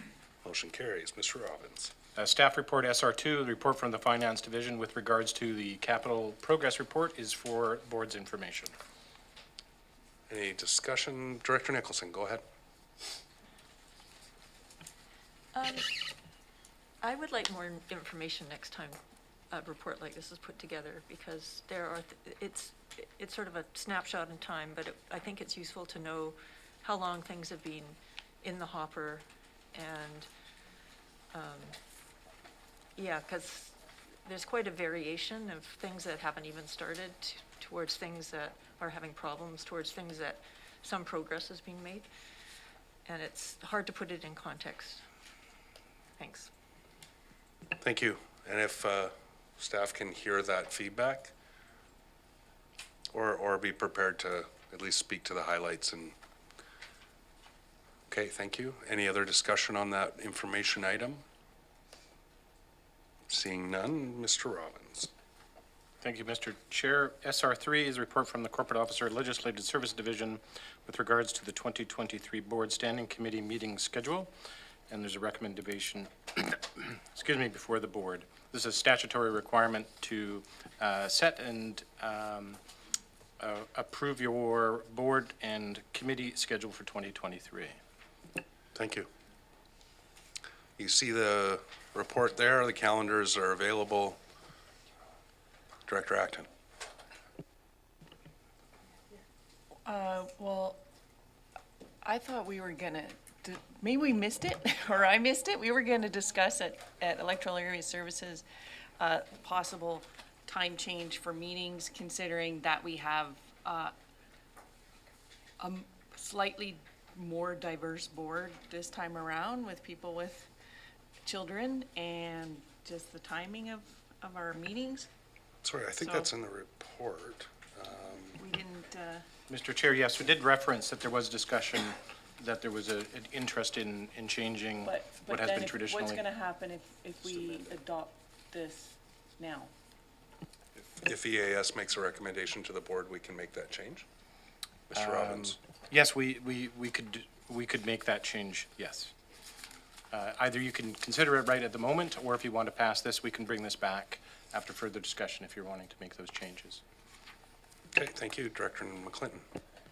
Just reading in the report, I had made alternate recommendations that are not in the report for meeting in the evening.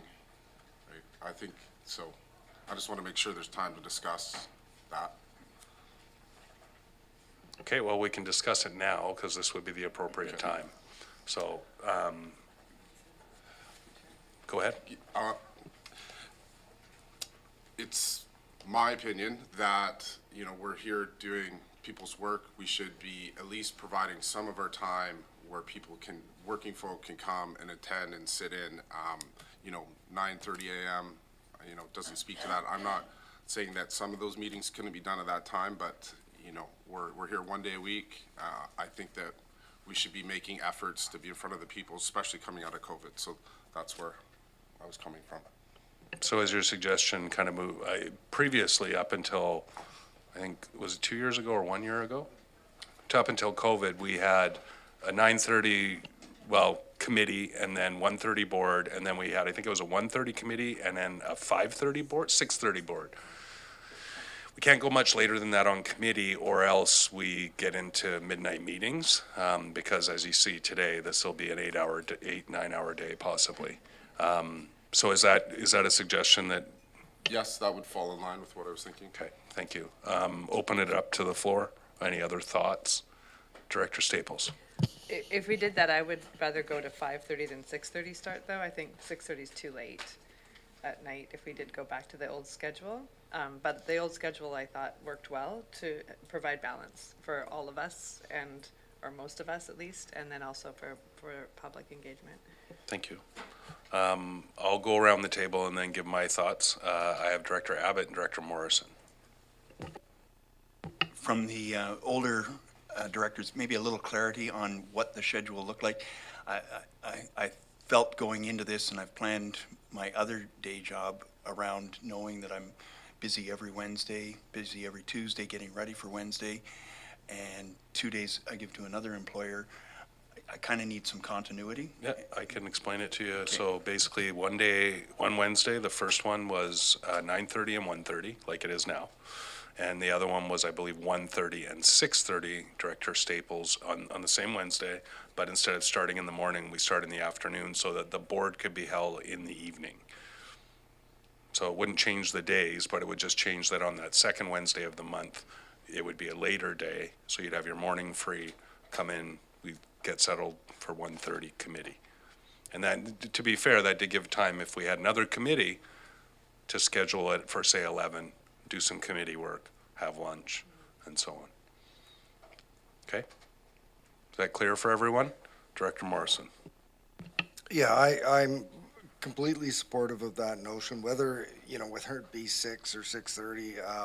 I think the ability for people to be able to get here to, view their business being done live if they're so inclined, it's important.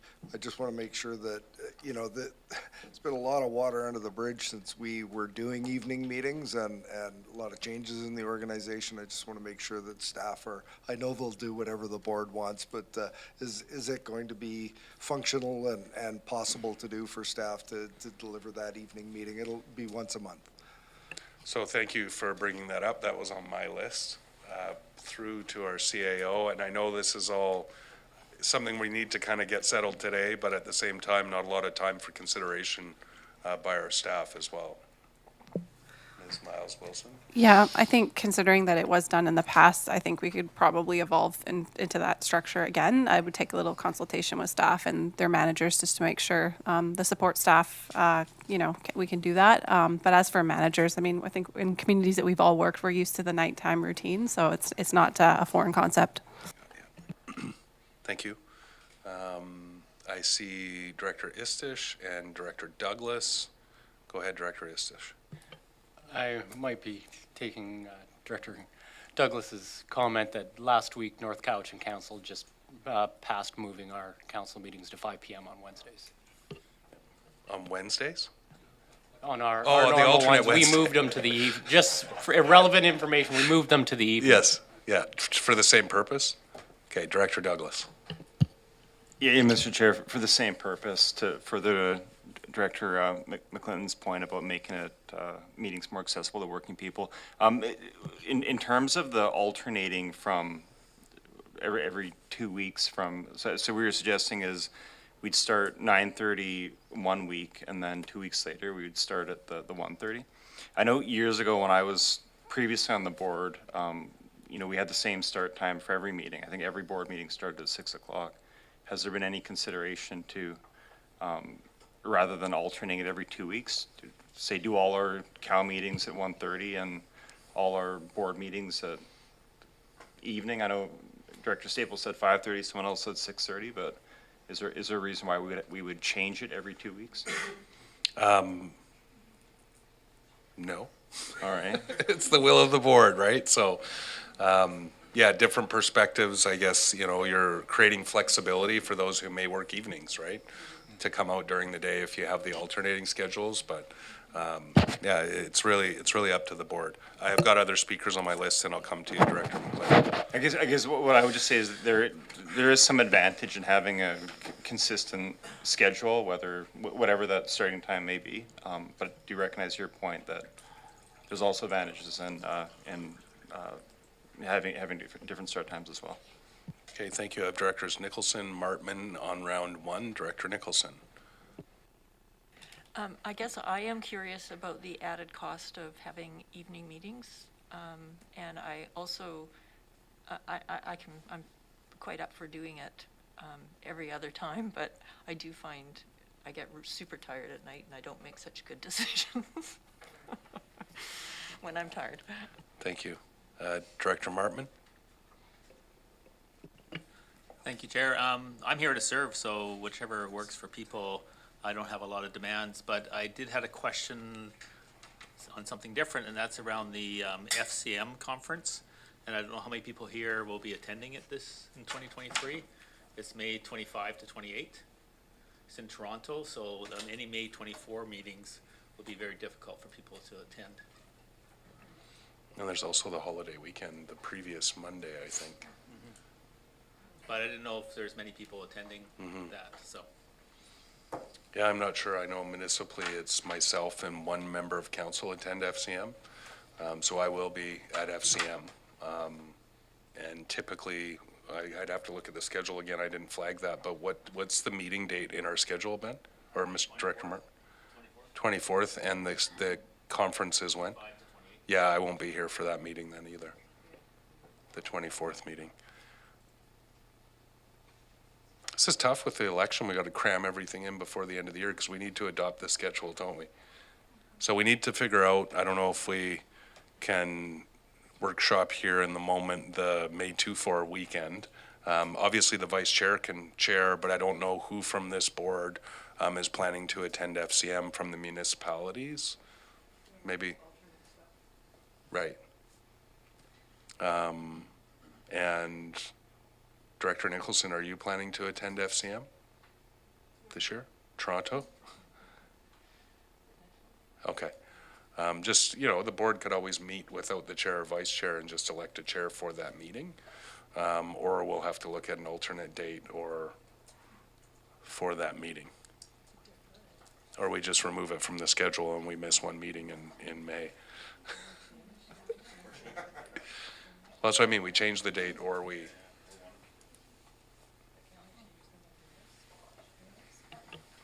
Yes, Mr. Chair, you can certainly, with notice, you can make changes to the schedule that you adopted this evening. It may be also helpful, I'm just bringing up, if I may, just looking at the legislation in terms of when you need to be making the public meeting schedule available. And you may want to, if you have more discussion, you may want to send this back to committee and finalize how you'd like to see these fold out. It might provide the opportunity for staff to look at logistics and support if you decided you wanted to make any changes. And then we can certainly publish it as is and then make the changes by having going back to committee. At least then tonight you'll get the statutory requirement out there and you'll publish your agenda, and then you may want to take it back to committee to fine tune it, if you will. That might be helpful for you today than necessarily workshopping it today, and then we can provide you some more information in terms of logistics and how we would support any changes. Yeah, so we can make a referral we can adopt this, then refer the matter to the next committee, the whole meeting with direction for staff on impacts from conference attendance, evening and daytime meetings on staff and the organization, anything else we would want to, pardon me?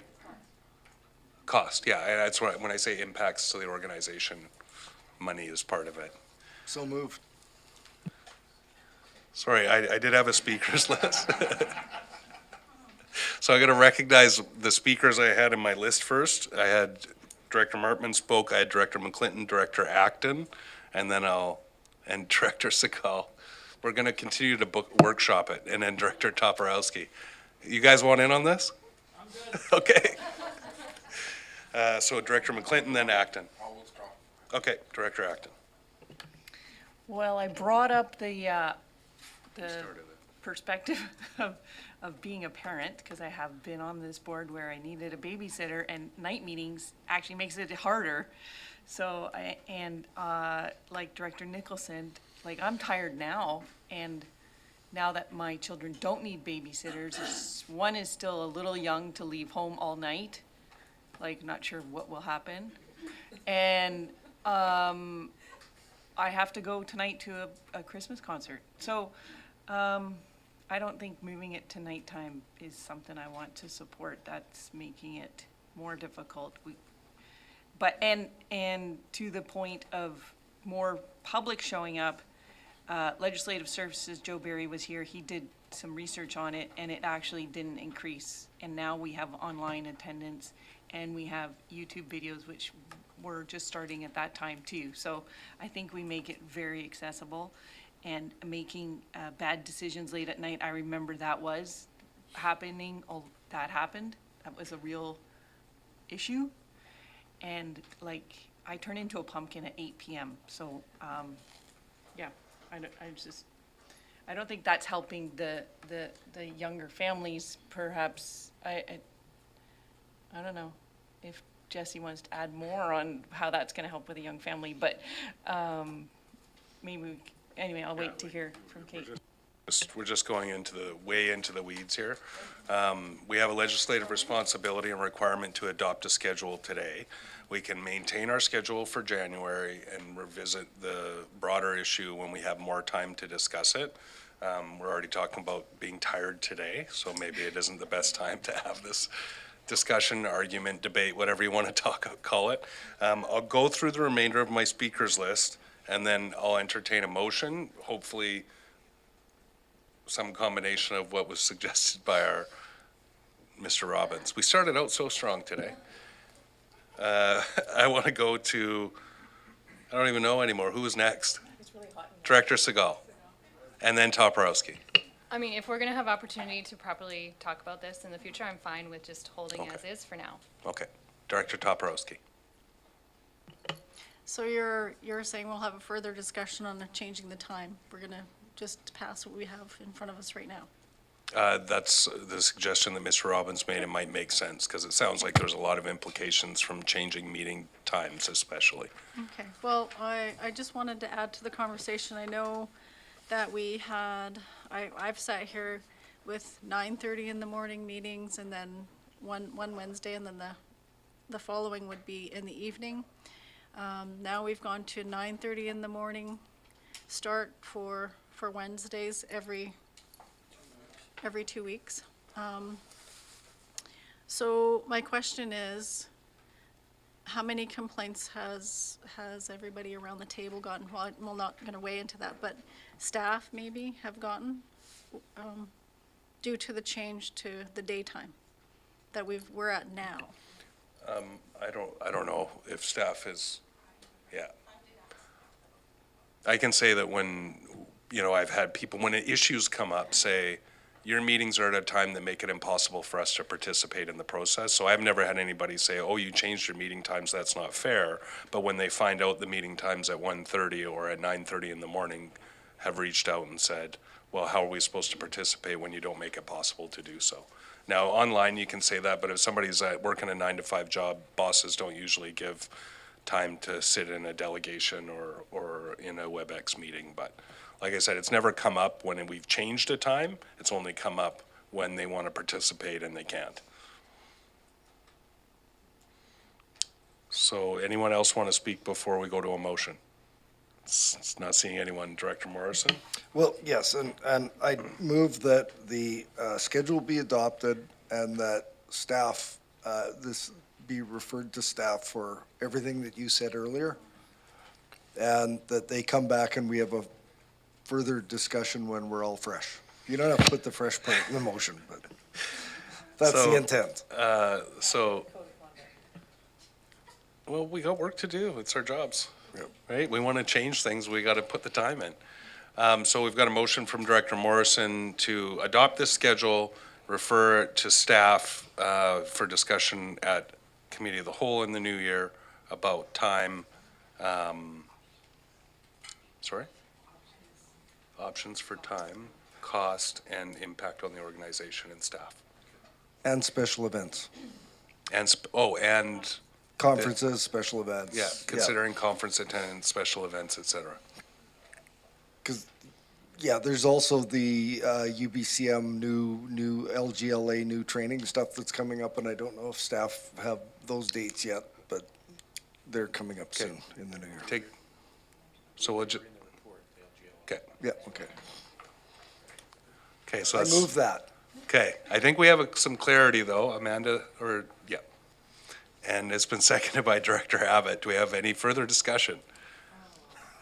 Oh, I've never heard Director McGonigal get it. Oh, Director McGonigal. It's a good thing that's recorded so the secretary can decipher it amongst our discussion.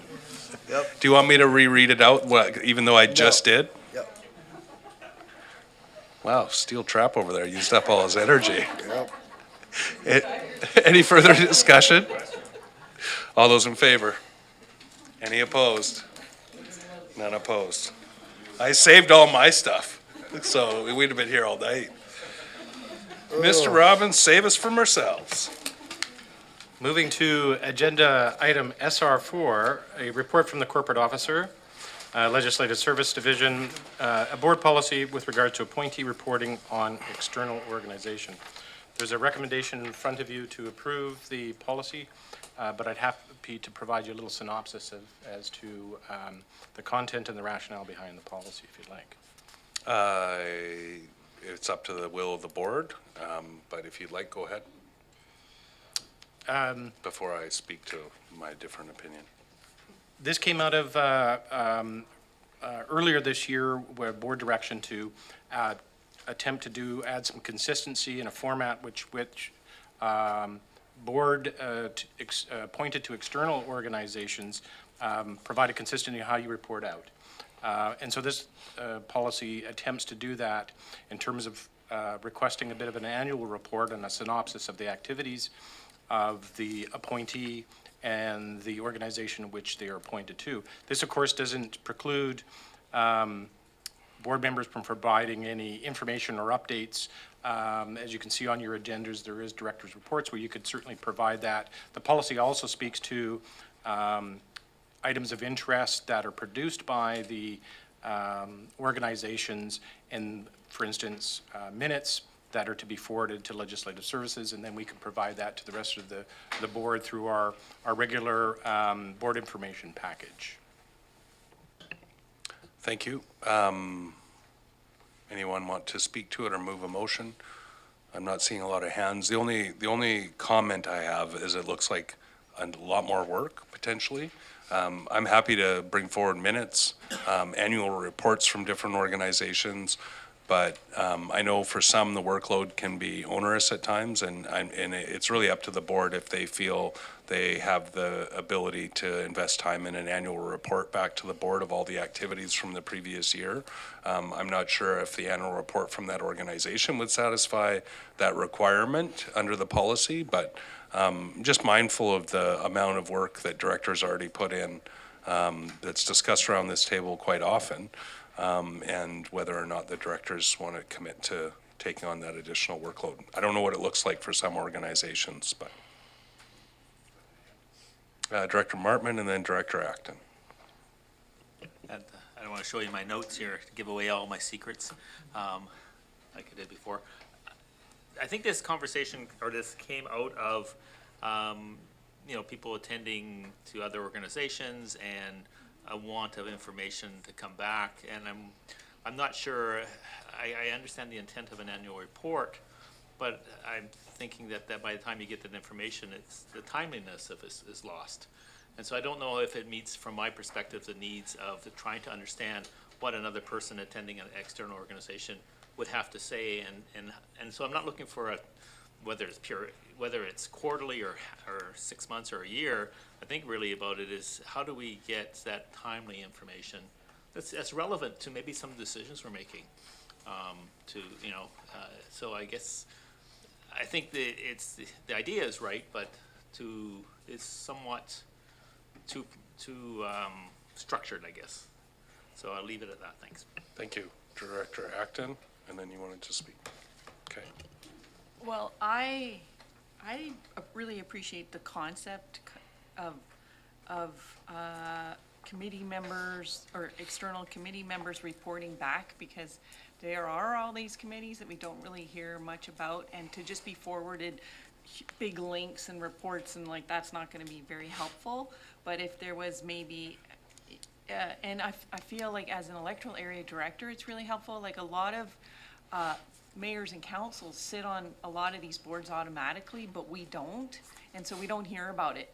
And so maybe like just a section just like the report of the chair, so that we could have a short report back. And I know that I think Director Yanni DiNardo understood that, like, so she was bringing back extra information that was helpful to me as an area director. So I think if we just had that little, and then you have that nuance, and you could point out, like Director Martman mentioned, if it was relevant to something right now, you can point it out instead of sharing like just loads of information in emails. Like that's something that's harder to deal with. I don't know. Has that been considered by our chair to add a little section of report? Well, considering I removed it from our council agendas and reports, probably not, but it's up to the board, because it became an exercise in pontificating in politics. But that was on a 6-member council, so it's the will of the board. But I had Mr. Robbins wanted to speak on this, and then I'll go to Director Morrison, then Staples. Thank you, Mr. Chair. The policy uses a bit of soft language when it comes to annual report, and of course, you're inundated with annual reports, and it wasn't necessarily that you created a massive report. And the summary talks about a verbal synopsis of major activities and perhaps a bit of an executive summary. As well as you already have other opportunities with which to report out on major activities. This, what we heard from the board, was that it added some consistency, and so that at the very least, if you will, at a minimum, you would receive something annually. But it doesn't preclude you from providing information to the board when decisions are being made or major activities are happening. And it also speaks to if there's an opportunity for annual reports and minutes that we, legislative services, can distribute those for you without being inundated on a regular basis. We would incorporate that with our board information packages that we already produce. And so we're trying to use some soft language, but provide some consistency, so at the very least, those appointees have an opportunity to report back and provide a bit of a synopsis or a written executive summary, but nothing onerous. Thank you. And I'll go to Director Morrison and Director Staples, and we moved from verbal reports to written reports, and then we got rid of the written reports because it became onerous. But go to Director Morrison and then Director Staples. Thank you, Mr. Chair. I think I could work with this in that, quite often organizations that we are appointed to or participate in are anxious to get before us anyways. So there's the ability for them to come and do a presentation and provide their reports and that sort of thing. So there's that. If they aren't in that position and they do have reports that aren't closed, like a number of us attend things that their meetings are closed and you can't really report out. But I think along the lines of what Director Acton was getting at, which I found was really helpful, was when the municipal finance rep attends a meeting and comes back and can report to us that their short-term 5-year liabilities under agreement money is 2.2% and it's going up, and the long-term money is currently at this rate. Like, that takes 20 seconds in a report under the chair.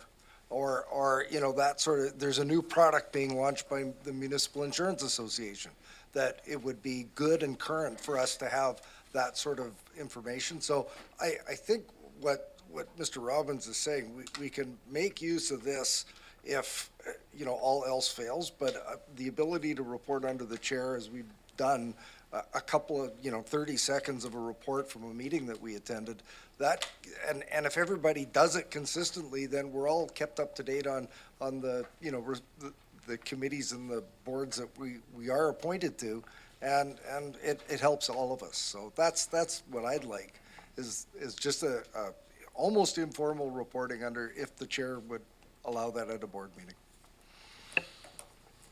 Always. Always have, right? Every time I've been approached by a director, said, hey, can I have a moment under the report of the chair, I'd always turn the floor over for sure. Director Staples. So we do have that still at council, and it's never been an issue in terms of timing, but I definitely can understand how it can become that. But if it's managed well, like if it's just, a minute maximum that people have, and only if there's something to report, like even things like events that are happening, I think of just something coming up, like let's say at the watershed board, and we can just say, yeah, we had a great X, Y, and Z, and there is the river cleanups happening next week, so make sure you look for that on your calendar and your email. Like, just keep it succinct. And then if there is something that is like, that needs more time, that would make not sense necessarily for that organization to come in, then at permission of the chair, to ask the chair, like, so I have this thing that would be really important for the board to understand. Can I have like 3 minutes or whatever to make an exception to that rule? And at council, if you don't have anything to report, you just don't report. You don't put your hand up. So it doesn't always have to be every time, and it shouldn't be. So I would suggest it's a good practice, because there's things that everyone is doing that we have no idea, but neither does the community. We talk a lot about, we just talked about moving times to engage more people, and yet we're not even telling people what we're doing. And I think that's also, there's a lot more to this job than just what people see sitting around this table. And so again, managed, measured, timely, and only when appropriate and necessary. Thank you.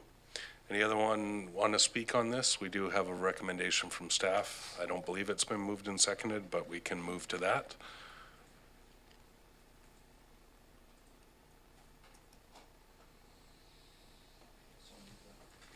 Moved by Director Abbott. Do we have a seconder?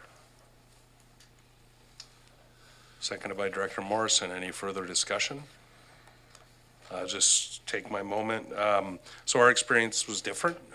We tried several ways to manage it, but it did become inconsistent, I would say. And most organizations we are involved in have their own communications and outward communications with the communities, and we felt that was sufficient. What we do now is we bring the minutes back and include them in our agendas for for receipt. So we move to receive them so that we're sharing the board decisions or the committee decisions that we sit on, and otherwise those organizations, if they have public communications, communicate with the community in that way. But it's always, I'm always happy to make space for people to report back the activities they're involved in. So if we believe this policy can do that without being too onerous, then I don't see any reason not to support it. Any further discussion? Seeing none, all those in favor? Any opposed? Director McClinton and Chair Stone opposed. The motion carries. Director Abbott. I apologize, Chair Stone, but going back to SR3, we touched on standing committees, et cetera, but there was a budget calendar as well. Mr. Robbins, were we supposed to just take that for information? Through the chair, that was for your information, yes.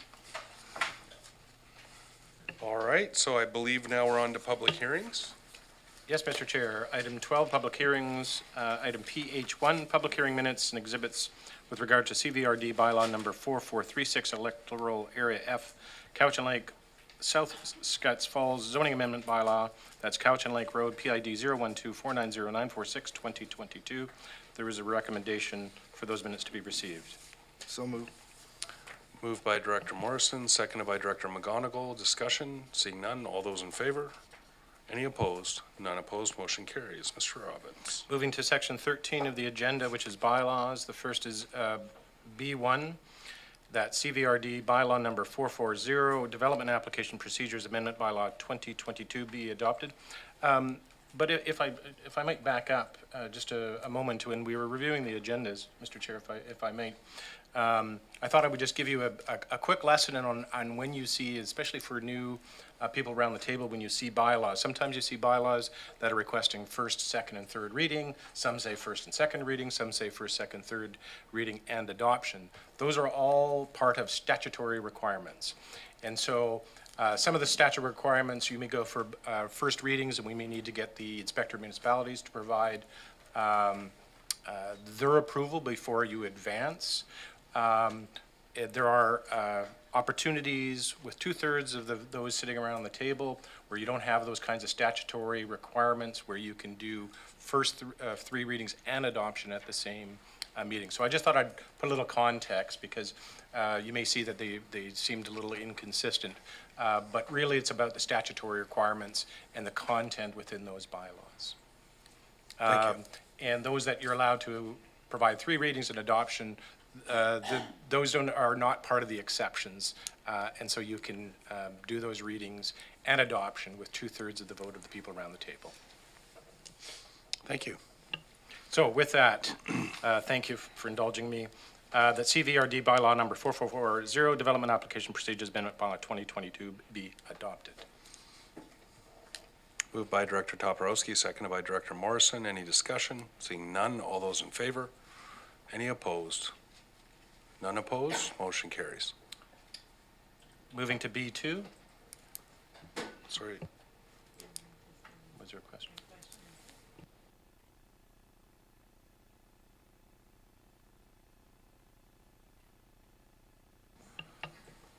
Moving to B2, the CVRD bylaw number 4445, Solid Waste Fees and Regulations Amendment, Schedule A, bylaw 2022 be granted first, second, and third readings.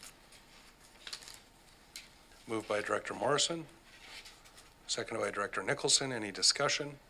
Seeing none, all those in favor? Any opposed? None opposed, motion carries. And the Mr. next part of the same bylaw, that CVRD bylaw number 4445, Solid Waste Fees and Regulations Amendment, Schedule A, bylaw 2022 be adopted. Moved by Director Nicholson, seconded by Director Staples. Seeing no discussion on the first part, we'll call the question. All those in favor? Any opposed? None opposed, motion carries. Moving to B3, the recommendation that CVRD bylaw number 4453, 2023 Revenue Anticipation Borrowing Bylaw 2022 be granted first, second, and third readings. Moved by Director Morrison, seconded by Director McGonigal. Any discussion? Seeing none, all those in favor? Any opposed? None opposed, motion carries. And the second part of the recommendation that CVRD bylaw number 4453, 2023 Revenue Anticipation Borrowing Bylaw 2022 be adopted. Moved by Director Nicholson, seconded by Director Toporowski. All those in favor? Any opposed? None opposed, motion carries. And it was our oversight in bylaw B4 that this shouldn't be before the board at this present time. Mr. Elzinga provided you some information in the work that still needs to be done under B4. And so we'd ask that you refer this back to staff. Motion moved by Director Morrison, seconded by Director Staples. Referring back to staff, all those in favor? Any opposed? None opposed, motion carries. And then finally, under Section 13 bylaws is B5, that's in the recommendation that CVRD bylaw number 4469, Regional Board Procedures Amendment Bylaw 2022 be granted first, second, and third readings. Moved by Director Nicholson, seconded by Director Toporowski. And I know our WebEx is dropping and reloading, so it's our technical systems. So were you okay to second that? So that's been moved and seconded. Any discussion? I just wasn't sure what part this was. The report. This is from, correct, with the, sorry, yes, this particular one was with regards to the new census data that put a new director at the table and provided additional voting rights under certain circumstances to one of the directors. Okay. Has it been moved and seconded? Any discussion? Seeing none, all those in favor? Any opposed? None opposed, motion carries. And back to you, Mr. Robbins. Finally, the second part of that recommendation, that CVRD bylaw number 4469, Regional Board Procedures Amendment Bylaw 2022 be adopted. Moved by Director Morrison, seconded by Director McGonigal.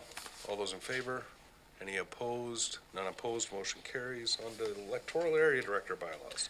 Moving to section 14 of the agenda, these are bylaw for electoral area directors only. The first item under 14 is BEA1, the recommendation that CVRD bylaw number 4436, Electoral Area F, Cowichan Lake South, Scotts Falls zoning amendment bylaw, that's Cowichan Lake Road, PID 012490946, 2022 be granted third reading. This is for electoral area directors only, moved by Director Morrison, seconded by Director Martman. Any discussion? Seeing none, all those in favor? Any opposed? None opposed, motion carries. And under Section 14, item BEA2, the recommendation that CVRD bylaw number 4450, Electoral Area I, Yuba Mead Creek zoning amendment bylaw, but that's Bald Mountain Park Extension 2022, be granted third reading. Moved by Director Deck, seconded by Director Nicholson. Any discussion? Seeing none, all those in favor? Any opposed? None opposed, motion carries. And Mr. Chair, finally, under this section, the recommendation that CVRD bylaw number 4450, Electoral Area I, Yuba Mead Creek zoning amendment bylaw, that's Bald Mountain Park Extension 2022 be adopted. Moved by Director Deck, seconded by Director Nicholson. All those in favor? Any opposed? None opposed, motion carries. Mr. Robbins. Thank you, Mr. Chair. There's nothing under item 15, resolutions, nothing under item 16, unfinished business. There are no notice of motions under item 17, nothing under item 18, new business, which moves to 19, question period. We're not aware of anybody online that wishes to pose a question to the board, but you may wish to turn to the gallery. I saw one wave me off. Mr. Evans? You're spent? Well, you're with us then. So thank you for the graciousness. Nobody for question period. Mr. Robbins, I believe that takes us to a motion to go into closed session. That is correct, Mr. Chair. A motion to close the meeting to the public pursuant to Community Charter, Part 4, Division 3, the Section 90, and the subsections noted below, CSMI, CSCI, CSSR1, CSSR2, 3, and 4. Moved by Director Morrison, seconded by Director Abbott. All those in favor? Any opposed? We